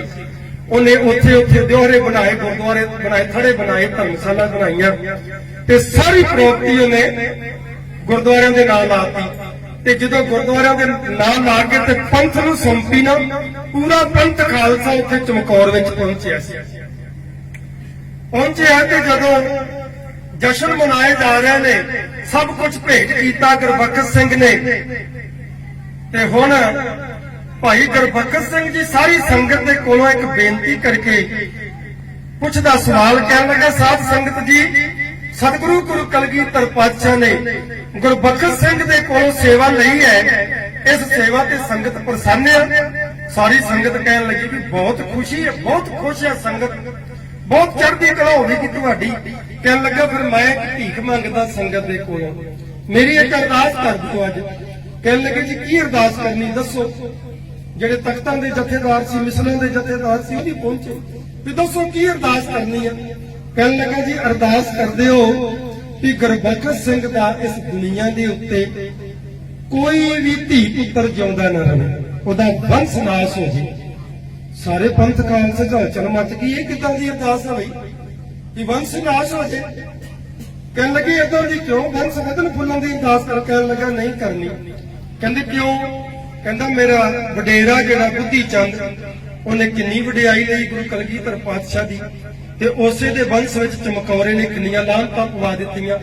ਅੱਜ ਸਤਿਗੁਰੂ ਨੇ ਕਿਰਪਾ ਕੀਤੀ ਹੈ, ਸਾਡੇ ਕੋਲੋਂ ਸੇਵਾ ਲੈ ਲਈਏ, ਕੱਲ ਨੂੰ ਕੀ ਪਤਾ ਮੇਰੀ ਔਲਾਦ ਉੱਠੇ ਤੇ ਉਹ ਉੱਠ ਕੇ ਪੰਥ ਖਾਲਸੇ ਦੇ ਨਾਲ ਗਦਾਰੀ ਕਰਕੇ ਟੱਕਰ ਲੈ ਲੇ। ਮੈਂ ਚਾਹਨਾ ਹੈ ਕਿ ਮੇਰੇ ਵੰਸ਼ ਦਾ ਕੋਈ ਬਚੇ ਹੀ ਨਾ ਜਿਹੜਾ ਗੁਰੂ ਘਰ ਦੀ ਜਾਇਦਾਦ ਤੇ ਪ੍ਰਾਪਰਟੀ ਤੇ ਦਾਅਵਾ ਕਰੇ। ਤੇ ਦਾਅਵੇ ਹੁੰਦੇ ਆਏ ਆ, ਸਤਿਗੁਰਾਂ ਖਰੀਦਿਆ ਵੀ ਸੀ ਗੋਇੰਦਵਾਲ, ਤਾਂ ਵੀ ਗੋਂਦੇ ਦੀ ਵੰਸ਼ ਨੇ ਦਾਅਵਾ ਕਰਤਾ। ਮਾਖੋਵਾਲ ਦਾ ਨਗਰ ਸਤਿਗੁਰਾਂ ਖਰੀਦਿਆ ਸੀ, ਤਾਂ ਵੀ ਭੀਮ ਚੰਦ ਨੇ ਦਾਅਵਾ ਕਰ ਦਿੱਤਾ ਸੀ। ਇਸ ਲਈ ਉਹ ਇਤਿਹਾਸ ਤੋਂ ਜਾਣੂ ਸੀ। ਸੰਗਤ ਨੇ ਅਰਦਾਸ ਕੀਤੀ, 3 ਪੁੱਤਰ ਸੀ ਗੁਰਬਖਸ਼ ਸਿੰਘ ਦੇ, ਤੇ ਉਹ ਪੰਥ ਦੀ ਸੇਵਾ ਵਿੱਚ ਲੱਗ ਗਿਆ। ਇੱਕ ਪੁੱਤਰ ਜਵਾਨ ਹੋਇਆ, ਢਿੱਡ ਵਿੱਚ ਪੀੜ ਹੋਈ, ਸੂਲ ਉੱਠੀ ਤੇ ਮਰ ਗਿਆ। ਉਸ ਟਾਈਮ ਸਿੱਖੀ ਦਾ ਪ੍ਰਚਾਰ ਕਰਦੇ ਇੱਕ ਜਗ੍ਹਾ ਕਥਾ ਕਰ ਰਹੇ ਸੀ ਭਾਈ ਗੁਰਬਖਸ਼ ਸਿੰਘ ਜੀ, ਤੇ ਉੱਥੇ ਜਦੋਂ ਪਹੁੰਚੇ ਜਾ ਕੇ ਇੱਕ ਸੇਵਾਦਾਰ ਨੇ ਕਿਹਾ ਵੀ ਤੁਹਾਡਾ ਜਿਹੜਾ ਪਲੇਠੀ ਦਾ ਪੁੱਤਰ ਜਵਾਨ ਸੀ ਮਰ ਗਿਆ। ਜਕਾਰਾ ਛੱਡਿਆ, ਸ਼ੁਕਰਾਨਾ ਕੀਤਾ, ਕਹਿਣ ਲੱਗਾ ਸੰਗਤ ਦੀ ਅਰਦਾਸ ਪ੍ਰਵਾਨ ਹੋ ਰਹੀ ਹੈ। ਦੂਜਾ ਪੁੱਤਰ ਮਰਿਆ, ਉਹਨੂੰ ਵੀ ਏਦਾਂ ਹੀ ਜਕਾਰਾ ਛੱਡਿਆ ਤੇ ਕਿਹਾ ਸਤਿਗੁਰੂ ਜੀ ਕਿਰਪਾ ਕਰ ਰਹੇ ਨੇ, ਸੰਗਤ ਦੀ ਅਰਦਾਸ ਪ੍ਰਵਾਨ ਹੋ ਰਹੀ। ਜਦੋਂ ਤੀਸਰਾ ਪੁੱਤਰ ਮਰਿਆ ਨਾ, ਤੇ ਜਿਹੜੇ ਉਹਦੇ ਪ੍ਰੇਮੀ ਸਿੱਖ ਸਨ, ਜਿਹੜੇ ਗੁਰਸਿੱਖ ਮਿੱਤਰ ਭਾਈ, ਉਹ ਅਫਸੋਸ ਕਰਦੇ ਸੀ ਤੇ ਕਹਿੰਦਾ ਅਫਸੋਸ ਨਾ ਕਰੋ, ਮੈਨੂੰ ਤੇ ਖੁਸ਼ੀ ਹੋ ਰਹੀ, ਮੈਂ ਤੇ ਮੰਗ ਕੇ ਲਈ ਹੈ ਇਹ ਸ਼ਹਾਦਤ, ਇਹ ਜਿਹੜੀ ਕੁਰਬਾਨੀ। ਅੱਜ ਜਦੋਂ ਤੀਸਰਾ ਪੁੱਤਰ ਅਕਾਲ ਚਲਾਣਾ ਕਰ ਗਿਆ ਤੇ ਉਹਦੀ ਚਿਖਾ ਨੂੰ ਜਦੋਂ ਲਾਂਬੂ ਲਾਉਣ ਲੱਗੇ ਨਾ, ਤੇ ਭਾਈ ਗੁਰਬਖਸ਼ ਸਿੰਘ ਦੇ ਨੇਤਰਾਂ ਚੋਂ 2 ਅੱਥਰੂ ਡਿੱਗ ਪਏ। ਤੇ ਜਿਹੜੇ ਨਾਲ ਦੇ ਮਿੱਤਰ ਸੀ ਕਹਿਣ ਲੱਗੇ ਗੁਰਬਖਸ਼ਿਆ ਫਿਰ ਮਮਤਾ ਨਹੀਂ ਨਾ ਰੁਕੀ, ਫੁੱਟ ਪਈ ਨਾ ਅੱਜ ਫੁੱਟ ਪਈ ਨਾ ਮਮਤਾ। ਹੁਣ ਤੱਕ ਖੁਸ਼ੀ ਖੁਸ਼ੀ ਤੋਰਦਾ ਰਿਹਾ ਤੇ ਆ ਤੀਸਰੇ ਵਾਰੀ ਤੈਨੂੰ ਪਤਾ ਲੱਗ ਗਿਆ ਵੀ ਹੁਣ ਪਿੱਛੇ ਕੋਈ ਨਹੀਂ ਬਚਿਆ, ਤੇ ਮਮਤਾ ਜਾਗ ਪਈ ਨਾ, ਅੱਜ ਨਿਕਲ ਆਇਆ ਰੋਣਾ। ਕਹਿਣ ਲੱਗਾ ਮੈਨੂੰ ਇਹਦੇ ਮਰਨੇ ਦਾ ਰੋਣਾ ਨਹੀਂ ਹੈ। ਕਹਿਣ ਲੱਗੇ ਗੁਰੂ ਇਸ ਟਾਈਮ ਹੋਰ ਤੈਨੂੰ ਕਿਸ ਗੱਲ ਦਾ ਰੋਣਾ, ਇਹੋ ਹੀ ਰੋਣਾ ਵੀ ਆਖਰੀ ਪੁੱਤਰ ਸੀ ਉਹ ਵੀ ਗਿਆ। ਕਹਿਣ ਲੱਗਾ ਨਹੀਂ ਇਹ ਰੋਣਾ ਨਹੀਂ ਹੈ। ਕਹਿੰਦਾ ਫਿਰ ਰੋਣਾ ਕਿਸ ਗੱਲ ਦਾ? ਕਹਿੰਦਾ ਮੇਰੀ ਬਦਕਿਸਮਤੀ ਤੇ ਰੋਣਾ ਏ ਕਿ ਸਾਹਿਬੇ ਕਮਾਲ ਗੁਰੂ ਗੋਬਿੰਦ ਸਿੰਘ ਜੀ ਦੇ 4 ਪੁੱਤਰ ਸੀ, ਉਹਨੇ 4 ਹੀ ਹੱਸ ਕੇ ਤੋਰੇ ਸੀ, ਮੇਰੇ ਕੋਲ 4 ਨਹੀਂ ਹੈਗੇ, ਸਿਰਫ 3 ਹੀ ਆ। ਚੌਥਾ ਹੁੰਦਾ ਤੇ ਮੈਂ ਉਹ ਵੀ 4 ਨਾਲ ਤੋਰਦਾ, ਪਰ ਮੈਂ 3 ਹੀ ਆ, ਇਹਦੋਂ ਅੱਗੇ ਮੇਰੇ ਕੋਲ ਕੁਝ ਹੈ ਹੀ ਨਹੀਂ ਆ। ਸਤ ਸੰਗਤ ਜੀ ਇਹ ਇਤਿਹਾਸ ਆ। ਅੱਜ ਗੁਰਬਖਸ਼ ਸਿੰਘ ਦਾ ਨਾਂ ਕਿੱਥੇ ਆ? ਕੋਈ ਜਾਣਦਾ ਹੈ? ਉਹਦੀ ਕਦੀ ਉਹਦੇ ਨਾਂ ਤੇ ਨਗਰ ਕਿਉਂ ਨਹੀਂ ਵਸਿਆ? ਬੁੱਧੀ ਚੰਦ ਦੀ ਗੜੀ ਸੀ, ਉਹਦੀ ਗੜੀ ਕਿਉਂ ਨਹੀਂ ਬਣੀ? ਚਮਕੌਰੇ ਦੀ ਕਿਉਂ ਬਣੀ? ਐ ਮੇਰੇ ਭਰਾਵੋ, ਜੱਟ ਜੱਟ ਜੱਟ ਜੱਟ ਦੀ ਪੁੱਛਣ ਲਾ ਦਿਓ, ਆਪਾਂ ਕਿਸਾਨ ਆ, ਤੁਸੀਂ ਕਿਸਾਨ ਜੇ ਅਸੀਂ ਕਾਮੇ ਆ। ਨਾ ਤੁਹਾਨੂੰ ਇਨਸਾਫ ਮਿਲ ਰਿਹਾ ਨਾ ਸਾਨੂੰ ਇਨਸਾਫ ਮਿਲ ਰਿਹਾ। ਜੇ ਤੁਸੀਂ ਜੱਟ ਜੱਟ ਦੀ ਗੱਲ ਕਰਦੇ ਹੋ ਨਾ, ਇੱਕ ਵੀਰ ਨੇ ਮੇਰੇ ਨਾਲ ਬਹੁਤ ਸਾਰੀ ਬਹਿਸ ਕੀਤੀ, ਵਿੱਕੀ ਵਕੀਲ ਆ ਅੰਮ੍ਰਿਤਸਰ ਦਾ ਕੋਈ, ਉਹਨੇ ਬੜੀ ਗੱਲ ਕੀਤੀ, ਕਹਿੰਦਾ ਜੀ ਜੱਟ ਤੇ ਸ਼ੁਰੂ ਤੋਂ ਹੀ ਲੈਮ ਲਾੜ ਤੁਰੇ ਆਉਂਦੇ ਆ। ਤੇ ਮੈਂ ਕਿਹਾ ਇਹਦੇ ਚ ਝੂਠ ਕੀ ਆ? ਜੱਟ ਤੇ ਅੱਜ ਵੀ ਲੈਮ ਲਾੜ ਆ। ਸਾਰਾ ਪਾਕਿਸਤਾਨ ਜੱਟਾਂ ਦਾ ਹੈ, ਪ੍ਰਧਾਨ ਮੰਤਰੀ ਜੱਟ, ਜਨਰਲ ਜੱਟ, ਕਰਨਲ ਜੱਟ, ਮੁੱਖ ਮੰਤਰੀ ਜੱਟ, ਉਹਦੇ ਮੰਤਰੀ ਜੱਟ, ਸਾਰਾ ਪਾਕਿਸਤਾਨ ਹੀ ਜੱਟਾਂ ਦਾ। ਪਰ ਹੈ ਕੌਣ ਹੈ ਉਹ? ਕਦੀ ਵਿਚਾਰ ਕਰਕੇ ਵੇਖਿਆ? ਸਾਰੇ ਮੁਸਲਮਾਨ ਹੈ। ਉਹ ਭਲਿਓ ਕਹਿੰਦਾ ਜੀ ਮੁੜ ਕੇ ਆ ਕਿ ਜੱਟਾਂ ਦੇ ਕੋਲ 35,000 ਕਿੱਲਾ ਜੱਤੇ ਰੰਧਾਵੇ ਕੋਲ ਜ਼ਮੀਨ ਸੀ। ਉਦੋਂ ਤੇ ਜੱਟਾਂ ਦੇ ਜਿਹੜੇ ਕੁਰਬਾਨੀ ਦੇ ਪੁੰਜ ਸੀ, ਜਿਹੜੇ ਗੁਰੂ ਕਲਗੀਧਰ ਪਾਤਸ਼ਾਹ ਦੇ ਪੰਥ ਵਿੱਚ ਕਿਸਾਨ ਸੀ, ਉਹਨਾਂ ਦੇ ਸਿਰਾਂ ਦਾ ਮੁੱਲ ਪੈ ਰਿਹਾ ਸੀ। ਤੇ ਜਿਹੜੇ ਜੱਟ ਕੋਲ 35,000 ਕਿੱਲਾ ਜ਼ਮੀਨ ਸੀ, ਉਹ ਫਿਰ ਜੱਟ ਕੌਣ ਹੋਏਗਾ? ਉਹ ਪੰਥ ਦਾ ਮੁਖਬਰੀ ਹੋਏਗਾ। ਤਾਂ ਹੀ 35,000 ਮੁਗਲ ਸਰਕਾਰ ਨੇ ਛੱਡਿਆ ਉਹਦੇ ਕੋਲ, ਨਹੀਂ ਤੇ ਉਹਨੂੰ ਕਿਵੇਂ ਦੇਤਾ? ਭਾਈ ਤਾਰੂ ਸਿੰਘ ਨੂੰ ਤਾਂ ਬਖਸ਼ਿਆ ਨਹੀਂ, ਤੇ ਉਹਨੂੰ 35,000 ਕਿਵੇਂ ਦੇ ਦਿੱਤਾ ਕਿੱਲਾ ਜ਼ਮੀਨ ਦਾ? ਇਸ ਲਈ ਅੱਜ ਵੀ ਕਿਸਾਨ ਉੱਥੇ ਹੀ ਖੜਾ ਹੈ। ਦੁਨੀਆ ਦੇ ਉੱਤੇ ਹਰ ਬੰਦਾ ਆਪਣੀ ਚੀਜ਼ ਦਾ ਮੁੱਲ ਲੈਂਦਾ ਹੈ। ਕਿਸਾਨ ਸਬਜ਼ੀ ਉਗਾਉਂਦਾ ਹੈ, ਬੜੀਆਂ ਮੁਸੀਬਤਾਂ ਨਾਲ ਹੁਣ ਉੱਤੇ ਚਾਦਰਾਂ ਪਾ ਪਾ ਕੇ ਤੇ ਆ ਕਾਗਜ਼ ਪਾ ਪਾ ਕੇ ਕੋਰੇ ਤੋਂ ਬਚਾ ਰਿਹਾ ਹੈ। ਮੰਡੀ 'ਚ ਲੈ ਕੇ ਜਾਵੇਗਾ, ਕਿਸਾਨ ਦੀ ਹਿੰਮਤ ਹੈ ਆਪਦੀ ਜਿਨਸ ਦਾ ਮੁੱਲ ਲਾ ਦੇਵੇ? ਨਹੀਂ ਲਾ ਸਕਦਾ।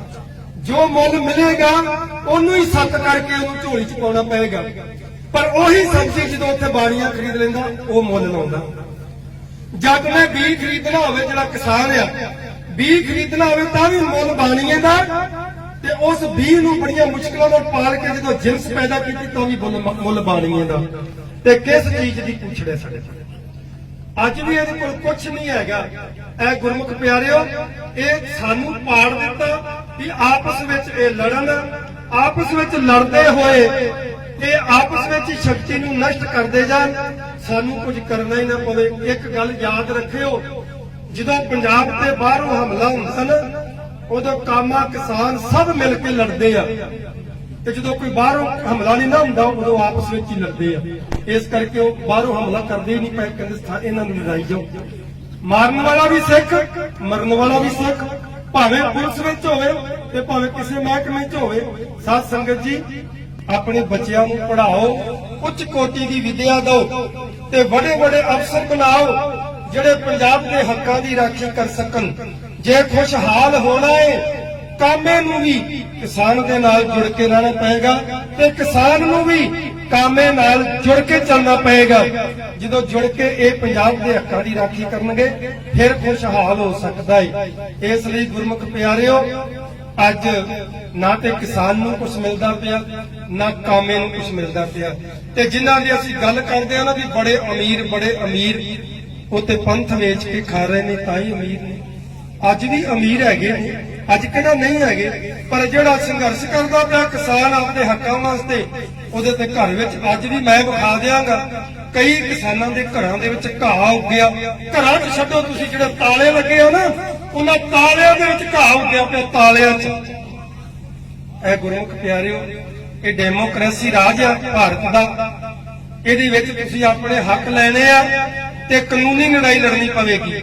ਤੇ ਉਹਦੇ ਵਾਸਤੇ ਆਪਣੇ ਬੱਚਿਆਂ ਨੂੰ ਪੜ੍ਹਾਓ। ਅੱਜ ਛੋਟਾ ਅਫਸਰ ਤੇ ਸਾਡਾ ਹੁੰਦਾ ਹੈ, ਉੱਪਰ ਵੱਡਾ ਅਫਸਰ ਸਾਡਾ ਨਹੀਂ ਹੁੰਦਾ। ਇਸ ਕਰਕੇ ਛੋਟਾ ਅਫਸਰ ਚਾਹ ਕੇ ਵੀ ਆਪਣਿਆਂ ਦੀ ਰਾਖੀ ਨਹੀਂ ਕਰ ਸਕਦਾ। ਉੱਤੋਂ ਹੁਕਮ ਆਉਂਦਾ ਹੈ ਕਿ ਇਹ ਜਿਹੜੇ ਸ਼ਾਂਤੀ ਦੇ ਨਾਲ ਵੈਗਰੂ ਵੈਗਰੂ ਕਰਕੇ ਗੁਰੂ ਗ੍ਰੰਥ ਸਾਹਿਬ ਜੀ ਮਹਾਰਾਜ ਦੇ ਇਨਸਾਫ